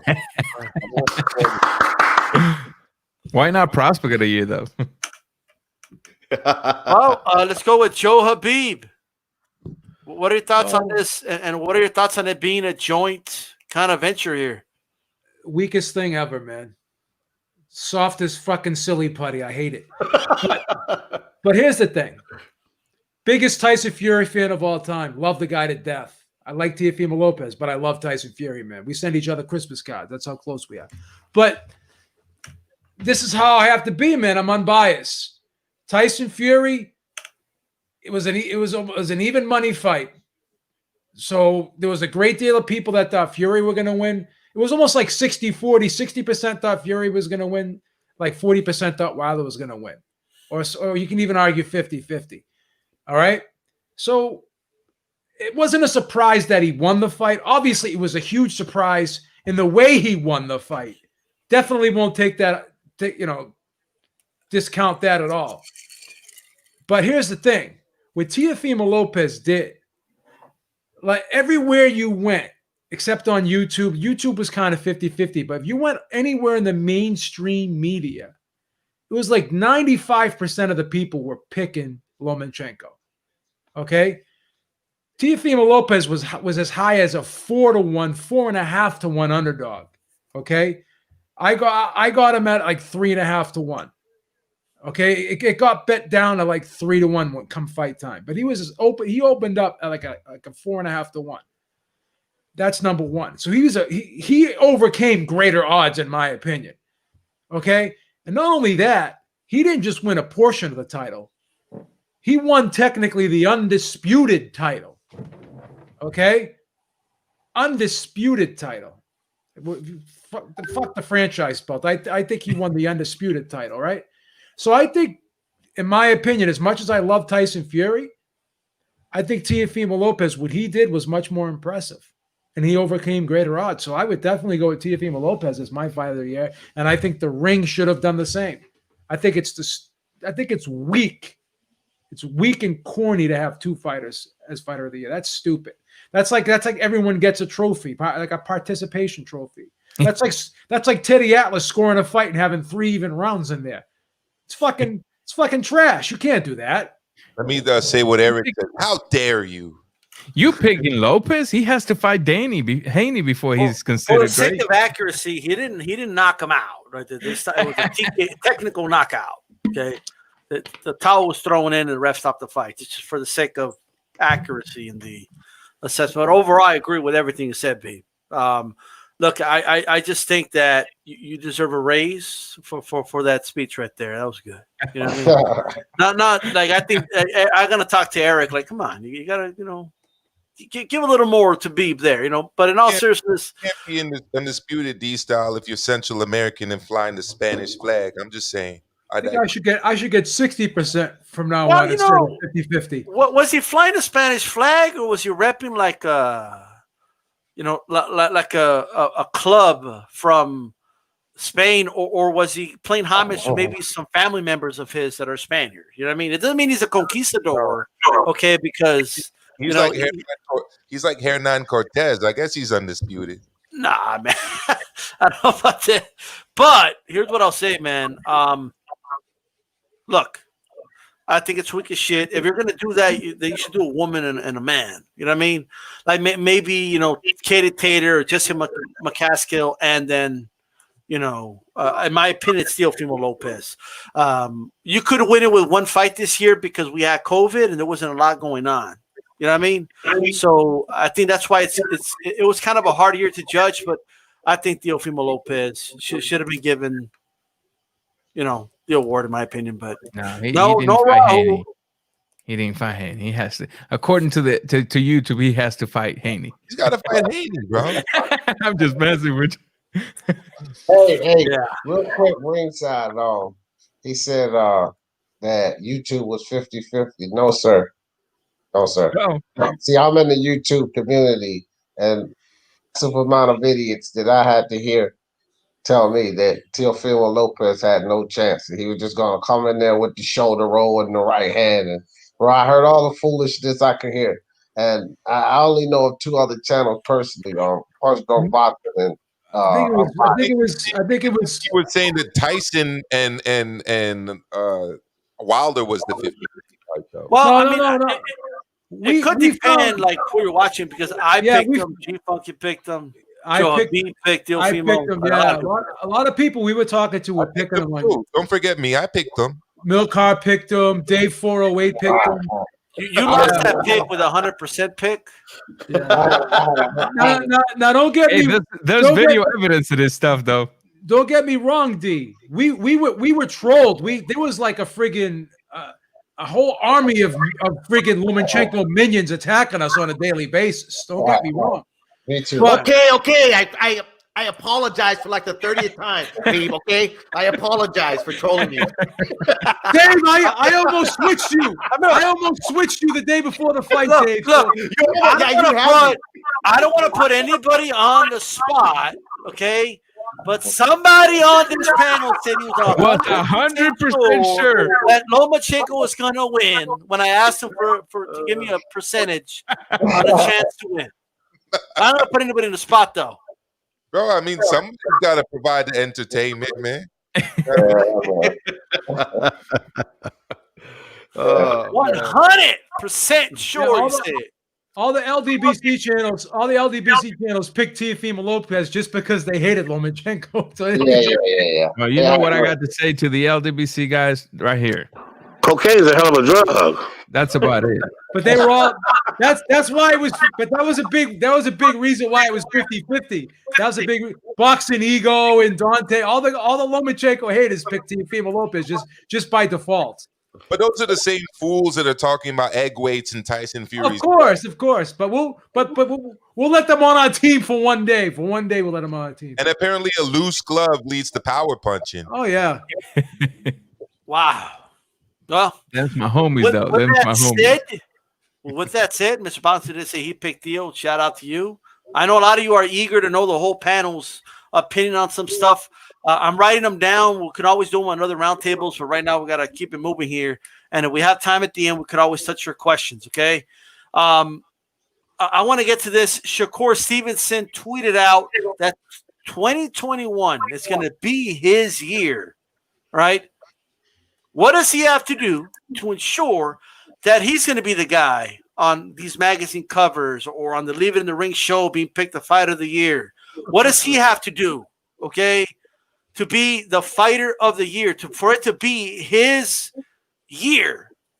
Let's start with Joe Habib, man. What do you think he should do here for him to fulfill what he believes is a prophecy? I'd love to see him fight a Tank Davis at 130. That would be great, right?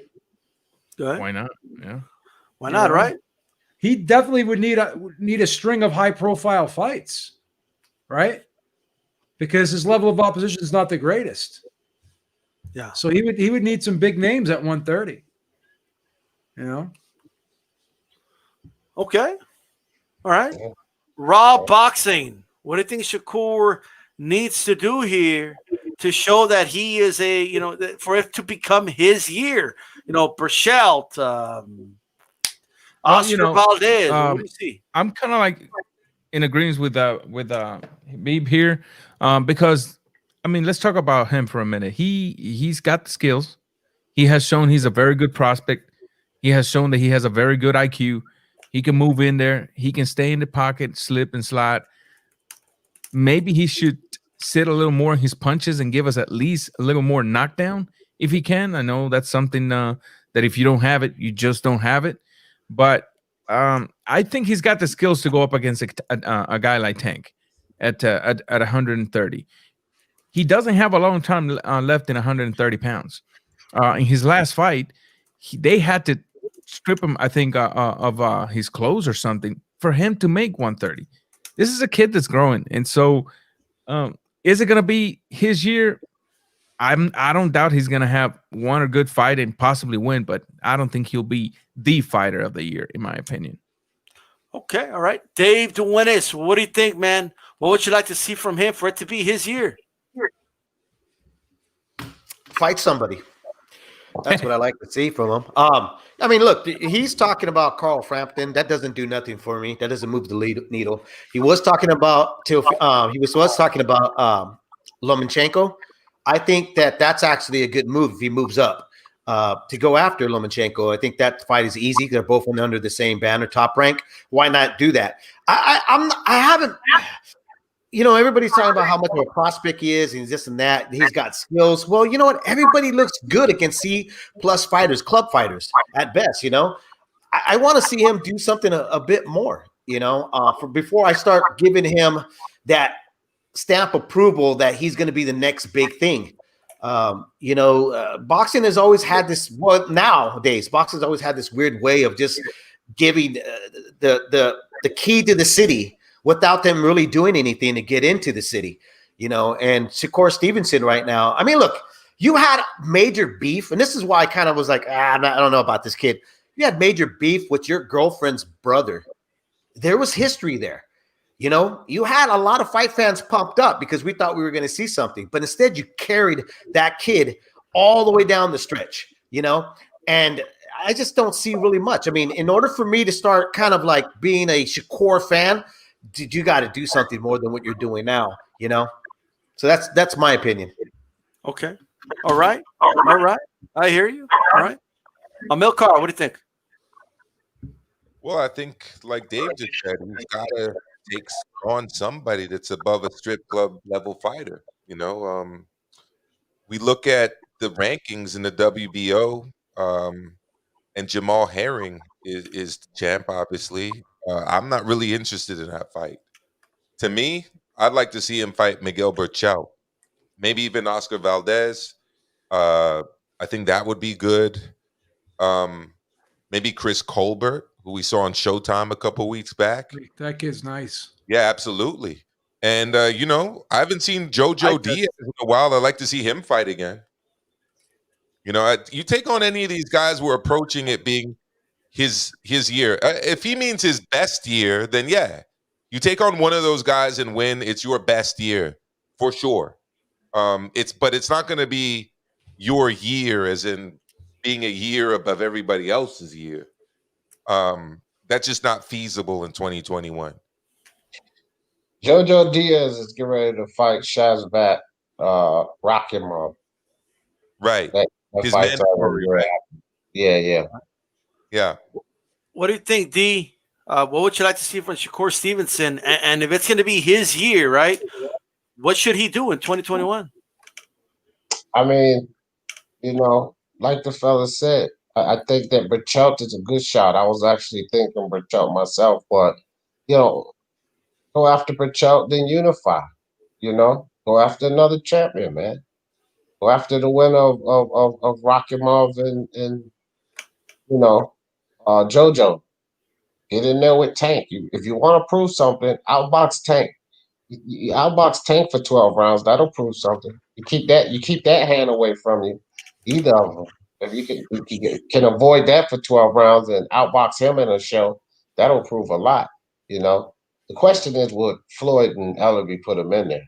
They're not really, you know, looking to put him in any danger. So that's the real question with Tank Davis. But he could take Miguel Berchelt and then, you know, unify that title. One of the other guys. and that would be a hell of a start. If he just fought 2 champions back to back and unified, that would be a good shout. I definitely feel Burchelt would be a great start if it's going to be quote unquote his year. But when I hear him talking about Carl Frampton, who's best at 122, like, come on. He's gonna end up fighting the winner of Jamal Herring versus Carl Frampton. Yeah, that's not gonna do it though. That's not gonna do it. No, that's not gonna do it. Carl Frampton is a 122 pounder. Let's be real. Well, you gotta. Carl Frampton wins. I think Jamal Herring probably wins that fight. To be honest, I mean, Carl Frampton is fighting above his weight, and he's way past his prime. I want to address something here, and this is the Joel Gonzalez fight, right? Yep. Look, Joel Gonzalez handled Miguel Mariaga with relative ease and beat the shit out of him, quite frankly. You know what I mean? And after seeing that, I mean, there was times where he was pressuring Shakur, even caught him with a good hook when Shakur was against the ropes. And I just think Shakur showed him respect because I think Joel's better than we thought he was. I think that's what it is. I think Joel's already a world champion. I think he's gonna. I think that win's gonna age well. Plus, he didn't want to make his girlfriend mad. You know what I mean? You can't beat up his brother like that. You know what I mean? No, but in all seriousness, I really do believe that he showed him respect because he knew Joel Gonzalez was dangerous. But we don't tune in for respect, man. We tune in for fights. I mean, that's what I tune in for. He won every round. He fought a dangerous guy. I know that, but he could have stopped this kid. You know, that's what I'm saying. He could have put a little bit more pressure. Even with Hoyt didn't really do much. I mean, he went out there and he just kind of he had more. Look, he had more. He had more enthusiasm talking about Shakur than actually fighting him. He was trying, Dave. It's hard to hit somebody that's not standing still in front of you. He got him with a really good hook against the ropes. He was trying to hit him. It's not like he wasn't trying. The reason why I have to agree. The reason why I have to agree with Dave is if you can hit a guy that flush, then you got to go in for the kill. You got to go in for the kill. He didn't go in for the kill. He didn't go in for the backed kill. off. Let me tell you something, bro. You don't go in there and land hellacious combinations on someone. Like if you could touch someone with 3 good shots instead of just 1 good shot, and then you back off. If you're landing that cleanly and that flush, right? Yeah, you need to have that killer instinct, man. You didn't have it. You didn't have it. I just think Joel has a hell of a chin, and he wasn't gonna like. I think he fought a good fight. I think he fought beautifully in that fight. Force a referee stoppage because when he was punching, there was nothing coming back. If nothing's coming back, then you go in for the kill. You force a referee stoppage. He wasn't staying there long enough for something to come back. That's the thing, right? He was going back to his corner. And he was telling his dad, "I just can't catch up to the guy. Like I'm trying, I can't catch up to him." And he caught Shakur with a big hook against the ropes. Shakur even acknowledged it. This idea that it's like the trophies. It's like the trophies you guys are talking about, or the fight of the year. You know what I mean? So what? We're supposed to give him a trophy for landing 1 big shot? You know? No, that's not what I'm saying, Dave. I'm saying he was trying to land big shots on Shakur, and those type of shots were coming if Shakur opened up more. It's only common sense. Yeah, Dickie Eklund knocked down Sugar Ray Leonard, but he didn't win the fight, though, did he? He didn't open up more. That's the problem. If he opens up more, what happens to fighters when they open up more? What happens to them in the ring? If you open up more, what happens? Well, if you open up more and you hit, you get the glory, and then you're talking about it being your year. But I don't see that happening. If you open up more, you get hit more. Okay? Like everybody knows. If you open up more while you're hitting and nothing's coming back, then we should be the guy chopping down the tree. But it all depends on what's coming back at you. If nothing's coming back at you, piece of cake, why couldn't Mariaga beat him? If he was such a piece of cake, you want to know why? Mariaga knocks guys down. He didn't come close to knocking out Hoyt. He got his ears boxed off, and Hoyt dominated him. So like this idea that he could have just gotten in there, just knocked out Hoyt. It's wishful thinking. I think Hoyt was better than we thought he was. I think that's what it is. Okay, but here's the thing, though.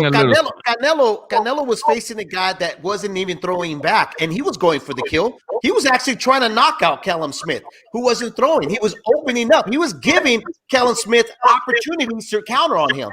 That's all I'm Absolutely. saying. And it's Canelo to throw on Kovalev that led to that knockout. Now, here's my question. You know, Gary Russell Jr. has been talking about moving up for a while, right? When did you see Shakur Stevenson beating Gary Russell Jr. at 130? I don't. That'd be a nice fight. I don't see that. As talented as Shakur Stevenson is, and as much as I admire his skills, he doesn't have a killer instinct. He doesn't have it. I don't think that's true. I just don't think that's true. I just think Let's take a vote. Let's take a vote on the panel. You want to know why he doesn't have it? Let me bring a little bit of ease. He needs some milk. That's why. Let's ask the panel. Let's ask the panel. I didn't see Mariaga knock him out. It's so easy to knock out Joel Gonzalez. Let's ask the panel this question. What did he do with Con Clary? Does Shakur Stevenson have a killer instinct? Let's ask the panel. All right, Dave, does he have a killer instinct? I don't know yet. I mean, it's hard to say. Look, all I'm saying is that the kid right now has got to show us something. Okay, maybe he backed off and I thought he backed off because it was his sister's, his girlfriend's brother. But all I'm saying is before I point in the eye to be the next thing, I want to see him fight somebody that actually make him fight. That puts him to that test. I wasn't a big Lomachenko fan at all. I criticized the guy a whole lot because he played with his food until we got in there with Jorge Linares and he got stunned and he actually had to fight back and show us something. That's all I'm asking for. When I've never been that kind of a boxing fan. And I'm a boxing fan from the 80s. If we held a gun in your head and we said, pick, yes or no, does he have a killer instinct? What would you say? I would say no right now. Okay. Raw, yes or no? Because of the lack of what we've seen, I'll stick with the no as of now. Things can change, though. Okay, I'm going to vote yes to stay alive. Okay, I'm going to vote yes to stay alive. Okay. D. Jefferson, does he have a killer instinct in your opinion? I can't really say yes or no. I think he has a mean streak in him. I've seen him have a mean streak, so I guess undetermined, but when he was beating up that guy outside the ring I was gonna say, yeah. That's what he had. When he was beating up that guy in the street that had no fighting experience. Here's the thing, though. Like, not everyone is a seek and destroyer guy. Like, what do you guys want everybody to fight that way? Like, no, don't get me wrong. Pernell Whitaker was known not to be a puncher, but when he saw that the fight was slipping away when he was going to face Oscar De La Hoya, what did he do? He stepped it up. Whitaker got criticized all the time for running. Okay, he got criticized all the time for not beating a fighter. Look at the Hurtado fight. Go back and watch that Hurtado fight. That's the fight I'm talking about. That's what Dave's talking about. That's what he's talking about. He only had 17 knockouts in like 40 fights. It's not like he wasn't knocking everybody out. I am not saying that. I'm not saying there was time. Slippy didn't play with his food. That dude played with his food. But when the legs turned to spaghetti, Pernell Whitaker poured on the sauce, Daddy. He poured on the sauce. Okay, did Joel Gonzalez's leg turn into spaghetti at any point in that fight? Several times. No. All right? He didn't. Okay, not even when Mariaga hit him. And Mariaga couldn't knock him out. What makes you think Shakur Stevenson was going to knock him out? They turned to oodles and noodles, not spaghetti. I'll speak for myself when I say this. I mean, I personally absolutely enjoy Shakur Stevens. I'm just simply saying, as of now, he hasn't shown us to have that guy, that sniper view. When the sniper sees his target, he takes the shot and he executes. I think he's too focused on looking pretty right now. And sometimes you got to let go of looking pretty and bring forth all that pedigree as an amateur, because it does help. Amateur people think that you're a pro now, so forget about the amateurs. No. You carry the amateurs till the day you retire. I think he needs to bring that pedigree in and step out of the shell a little bit. You don't always have to look so pretty. Go out there and get a little ugly and show us. I need a milk car's vote right away, though. Yes or no? Does he have a killer instinct, in your opinion? Pedraza has been sniping recently. He's a sniper. Look, the answer is no.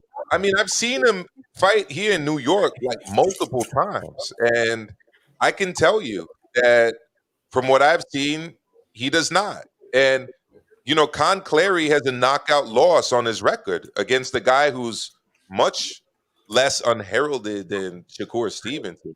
You know, I was at the Christopher Diaz fight. It was a snooze fest, and not only that, he didn't knock him out. You know, maybe D-Style, you're going to tell me that you think this is a tough opponent and whatever, but it's a guy that Top Rank brought in to make him look good. I was there live for the fight, up close. He didn't utilize the opportunities that were there to look for the knockout. There's nothing wrong with that. I mean, there's plenty of fighters that are like, cute in the ring and, pot shot and move around a lot and don't go for the kill. That's a form of boxing. There's nothing wrong with it. But am I going to say that he's like a killer with a knockout, mentality, like a Zoo or somebody, or more like his son, who really definitely has that instinct, Tim Zoo? Absolutely not. Hey, man, look, a lot of people are saying that about Jermell, and guess what? He started knocking guys out. Go ahead, D. Hey, Shakur, Teofimo Lopez has that, right? He will knock a guy out, but he didn't knock Nakatani out. But the reason I brought Nakatani out is because when Nakatani went to fight Teofimo, a lot of people were like, oh, this is just some Japanese guy, right? And they didn't understand how tough of an opponent he was, right?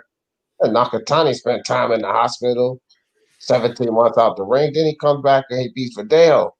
So just because, I'm just trying to give a little validity to what D-Style said. Maybe we just don't know what the guy is because people didn't realize what Nakatani was, right? Well, but Teofimo went 12 rounds for him. He didn't knock him out. We know Teofimo does have that killer instinct, but he didn't knock him out. So how much weight are we going to put on the fact that he didn't knock him out? But Christopher Diaz is no Nakatani, and neither is Ron Clary. But and at least Teofimo Lopez showed the Teofimo Lopez went for it. You know what I mean?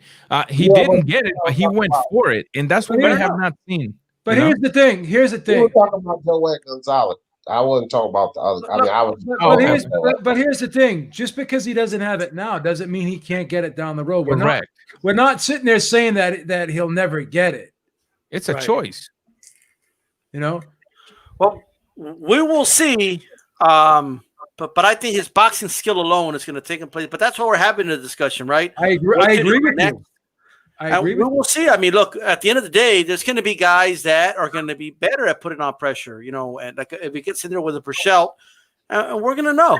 You know what I mean? That's what we're asking for. He may not have to. He may not need that killer instinct to win.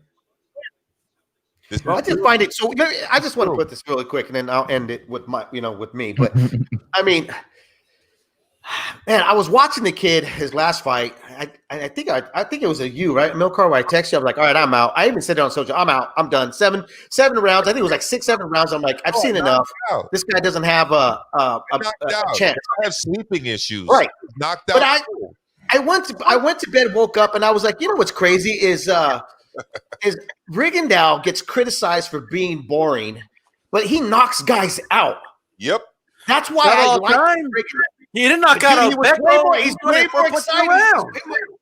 He gave Nonito Dornier a fucking beating, and that's why I'm saying I'm like, look, and got criticized for it. And Rigo actually goes.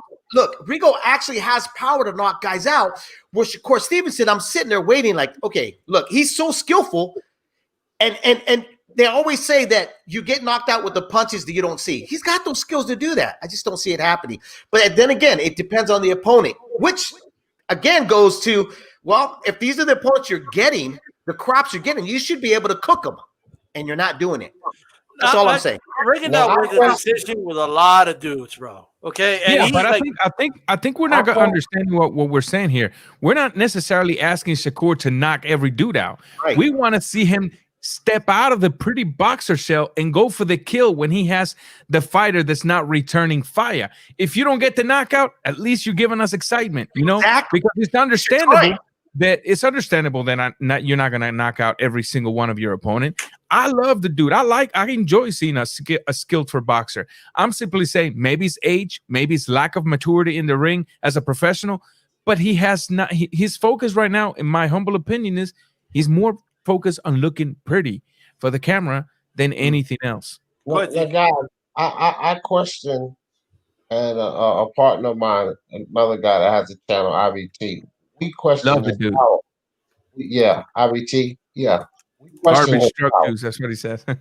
We Right. question his power, man. You know what I mean? Like, does Shakur have that power? No, we can say we wanted him to knock a guy out, but what if he No. can't? Right? What if he Right. can't? And his choice is to outbox the guy because he have the power to deter him, to get his attention, but not the power to put him away. Right? What if that's the case? That could be I the agree case, with but that. what about Ford, another prospect, a kid Ford? You know what I mean? And that Oh, kid Bring wow, it that's up. what he meant, bro. showed that he wanted to try to knock out his opponent and stuff. He doesn't have the power, but he was given the effort of showing that he wanted to do something like that. I think that's all. I think that's all I'm asking for is like, you know what? Go out there and just give it a little bit more. I want to see that mean streak a little bit more. I mean, Especially when your moniker is fearless. Right. right. But check it out, because we gotta go to because we're gonna be closing the show shortly. But what I will say is that I'm right. Y'all are wrong.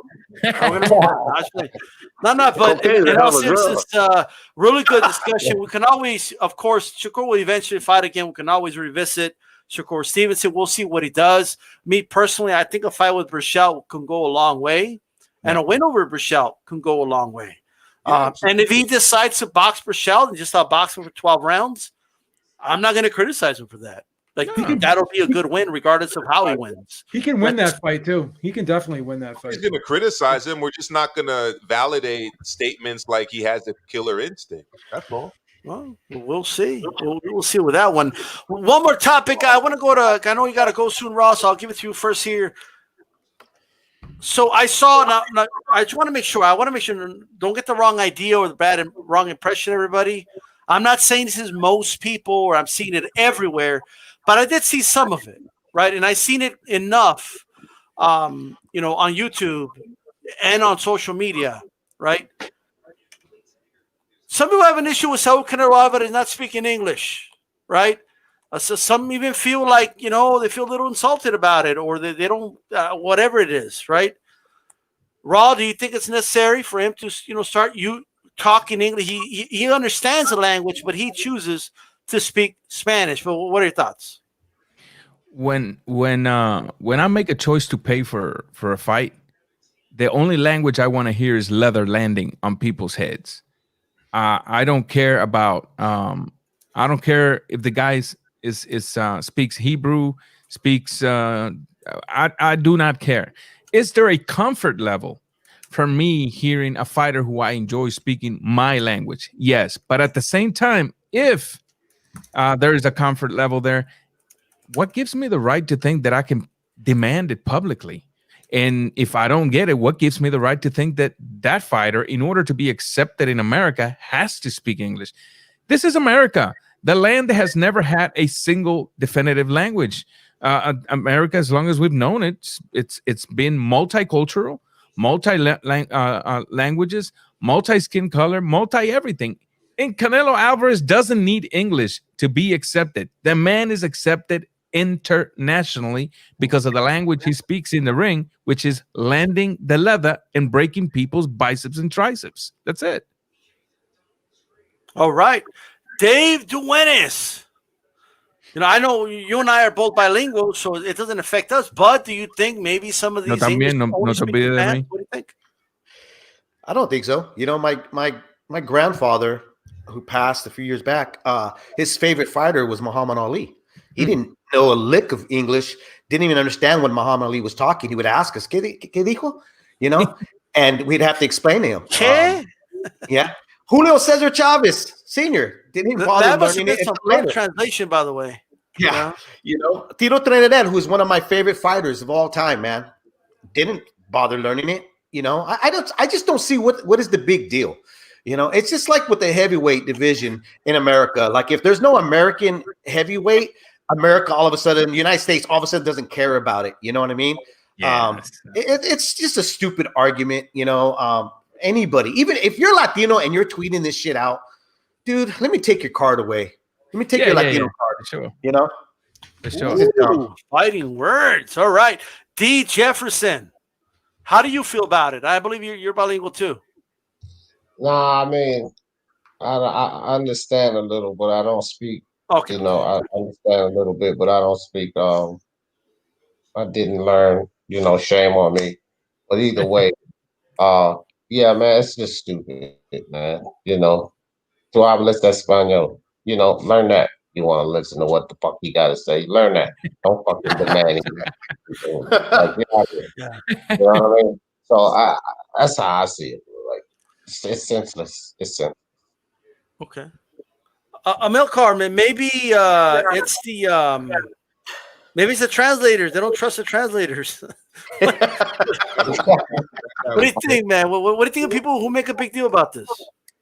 Well, my mom, who I love a lot, told me a lot of things when I was a kid, taught me a lot of things.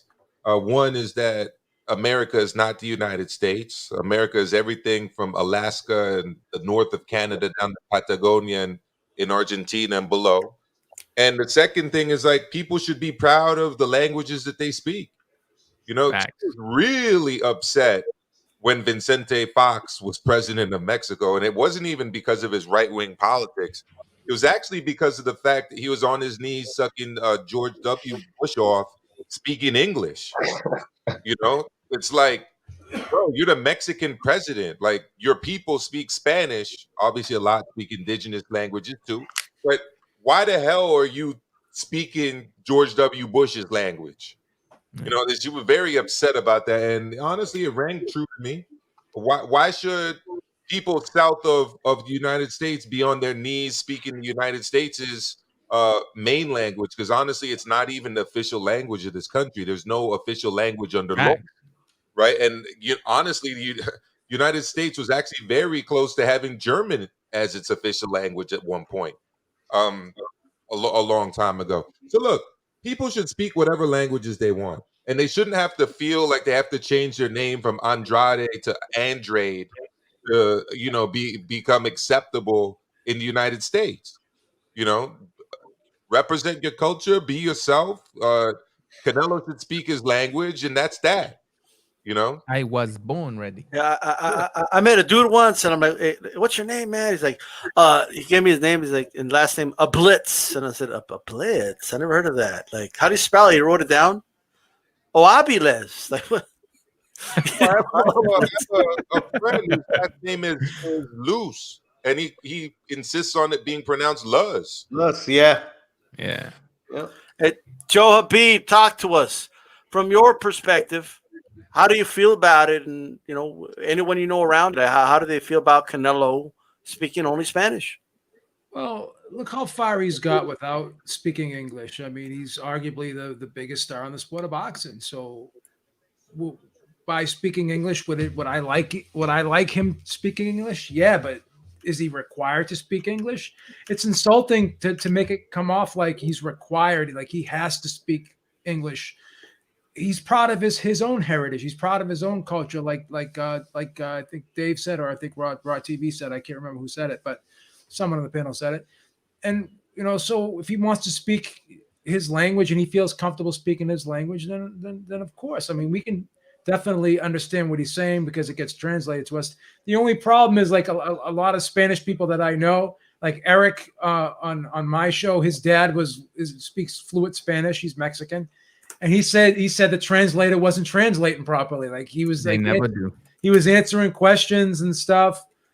And like they asked him about Golovkin, and she was like, "Yeah, we could fight him next. It's no problem." But what he really said was, I want to move forward, not backwards. So he really didn't show any interest in fighting Golovkin. So that's the only downside is sometimes these translators won't say the right thing. But I think they're told to say certain things, and regardless of how the fighter answers a question, I think they're told to say certain things. And I think that they didn't want to close the door on that Golovkin fight, so that's why that she answered the way she answered, because I think the Eddie Hearn and the powers that be behind Canelo wanted that question answered that way. But yeah, I mean, I think it's insulting when you say, "Oh, English," because I don't speak Spanish.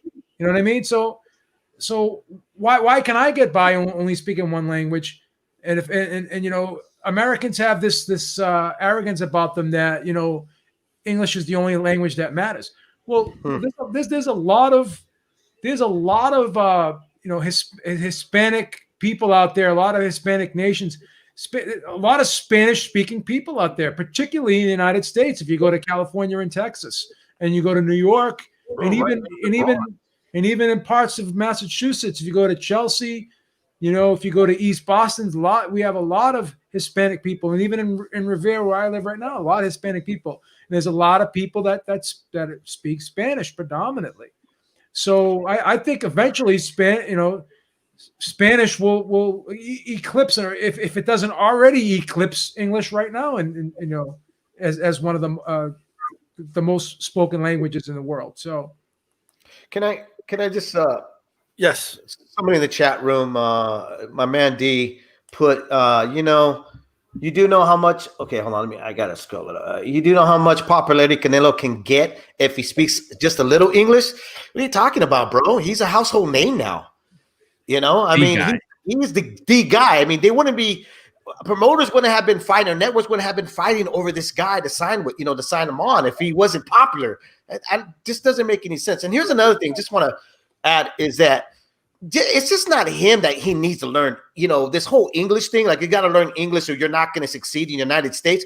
Man, my mom doesn't speak English. My mom's only speaks Spanish. And you know what? This is little 5'2" woman has bought 2 houses here in the United States and a beach house in Mexico. And she's gotten far, a long way, without learning how to speak the English language here in the United States. That's all I got to say. It is an insult to a lot of Latinos, and it's stupid. It really pisses me off. The biggest thing, Dave, is this, right? All of these fans hollering that nonsense about it, right? But the suits and boxing are paying money for it. And they're not talking about it. They're not the ones that pay it. Canelo's making all the money. So y'all can keep quiet about him speaking English, but the guys that's making the money in boxing, I don't think it bothers them too much. So no, it doesn't. I mean, money's the universal language. Green is the universal language. They don't give a shit. How many? And like Rob Boxing said, there's only one language that matters, in the one you speak in the ring. You know what Chavez used to say? I don't have a lot to say. I'm gonna let my fist do the talking. That's it. Say that. That's really all we care about. But not only that, like, sometimes I wish Gennady Golovkin had a translator even when he does speak English. I don't know what the fuck he's saying at the time. Okay? All those things like, big drama show. Yes. Like, he was going to say it's going to be a big dramatic show. He just didn't know how to express it. And all these dudes were like, oh, wow, big drama show. And he just doesn't know how to speak the language. The same motherfuckers that are complaining about his lack of English are the same motherfuckers that are going to start clowning him when he's speaking with a thick accent. Facts. Absolutely. Check it out. Win with these fools. But look at all the sponsors he has, even without speaking English. Look at all the American companies. Look at all the American companies that give him sponsorships. He's got the look. And even when he speaks, just the way he carries himself, he's just got that persona about him that is just polarizing. People like. Go ahead, Milcar. He's going out to France to do fucking cognac commercials or Hennessy. What other boxers doing that? That's what I'm saying. He's got like sponsorships from everywhere. Name one promotional company that has said, Canelo, we would love to work with you, but you got to bring a little bit of English with you. Name a little bit of English on it. You know what I mean? Look, they try to do the same with Anderson Silva in the UFC. Oh, he doesn't speak the English. And then when he started speaking English, it's not like he didn't become a star overnight, right? I actually don't think it would matter if he didn't speak English. I don't think it would matter. Gennady Golovkin, I don't know what he's talking, but it's not English anyway, so he might as well just speak his regular language. Okay. Lomachenko, I didn't like what he was saying anyway. All right. So it doesn't matter when Loma says the judges were bribed. Doesn't matter if he says it in his language or in English. It doesn't. We know what they're saying anyway. We're gonna get the message out anyway. And then you have dudes like Chavez Jr. that I did not understand the face-off because I didn't know what the fuck he was saying because it wasn't English or Spanish. Okay, so I think it's okay to speak your language. We could read captions, or somebody can go ahead. What did you think? What did you think of Michelle Joy Phelps at that press conference, asking him a question, and saying English, please, English, please. Like who the fuck is she?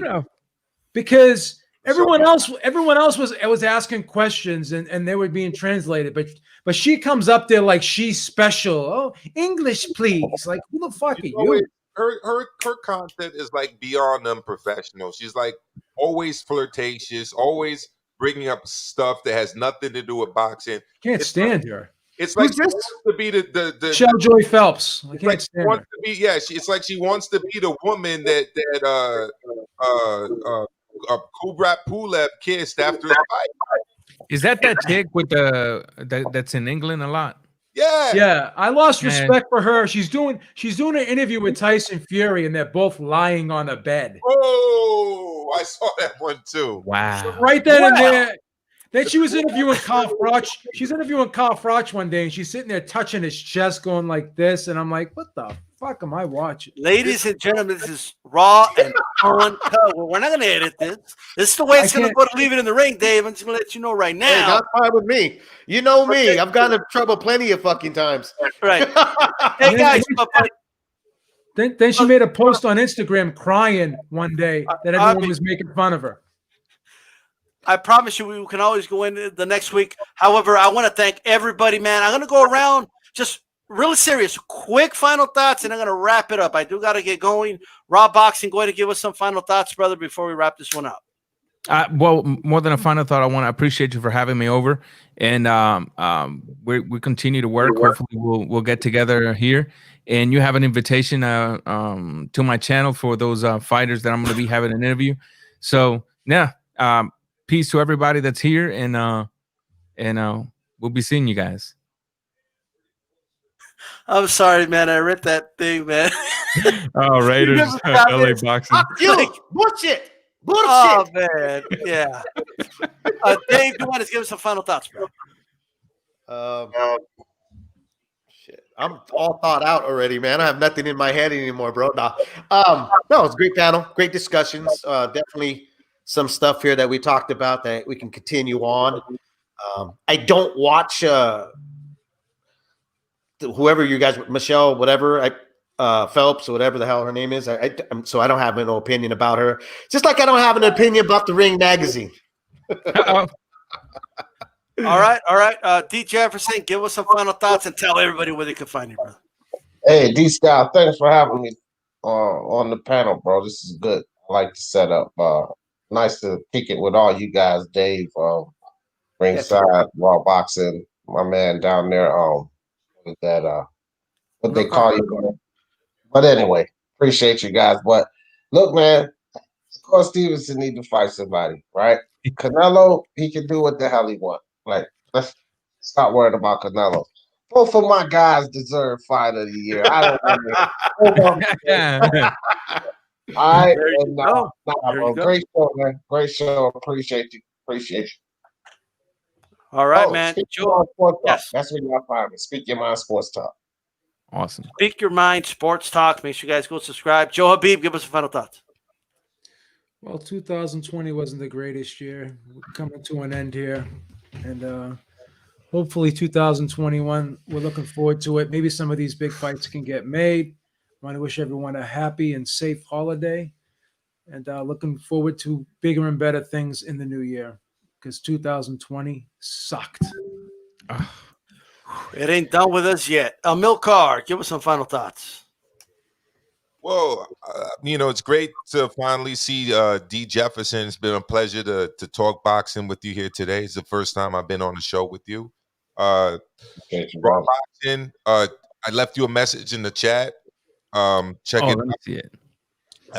Dave, you're my partner. Always great. You made my 2020 as good as it can be, given all the circumstances. Joe Habib, always a pleasure talking to you. Again, you've uplifted me in this 2020. Thank you, brother. Thank you. I'm a big fan of your work. And D-Style, obviously, this is a great year in terms of you putting all of this together, and I look forward to doing this more in 2021. For me, it was the last day of my semester today. No more teaching. Last class done. I'm finally going to start putting up the shit that I told you I'd be putting out, D-Style. So I'm actually going to throw up something tomorrow. So I'm going to put my Twitter in the chat, and I'm going to tweet out about my upload tomorrow. I'm definitely doing it tomorrow, and just want to wish everyone a happy break, holidays. Hope you all get to spend time with your families, and build yourselves up for a great 2021, because we don't know what's ahead. The reports out there now about the coronavirus 2.0 that is on its way or is already here from England, and that the vaccines that we've all been told about may not be effective against it. So Mutation. we got to be careful. All right, we got to keep our social distance. We can't be afraid to tell people in the supermarket or wherever to put the fucking masks on. Something I have to do constantly. And yeah, that's it. It's more than a little bit to say, but thanks, D-Style, as always, and all of my family over here. Look forward to seeing you all again soon. Awesome. Right. Hey, we got a great show for you next week. It's been a little, bittersweet because we've had some good shows. Chief Monkey's not here. Obviously, however, he will be back at some point. Right. I want to give a shout out to everybody in the chat. I appreciate it. Okay. This is D-Style Boxing. You guys make sure you keep it boxing. I'm out of here. Peace.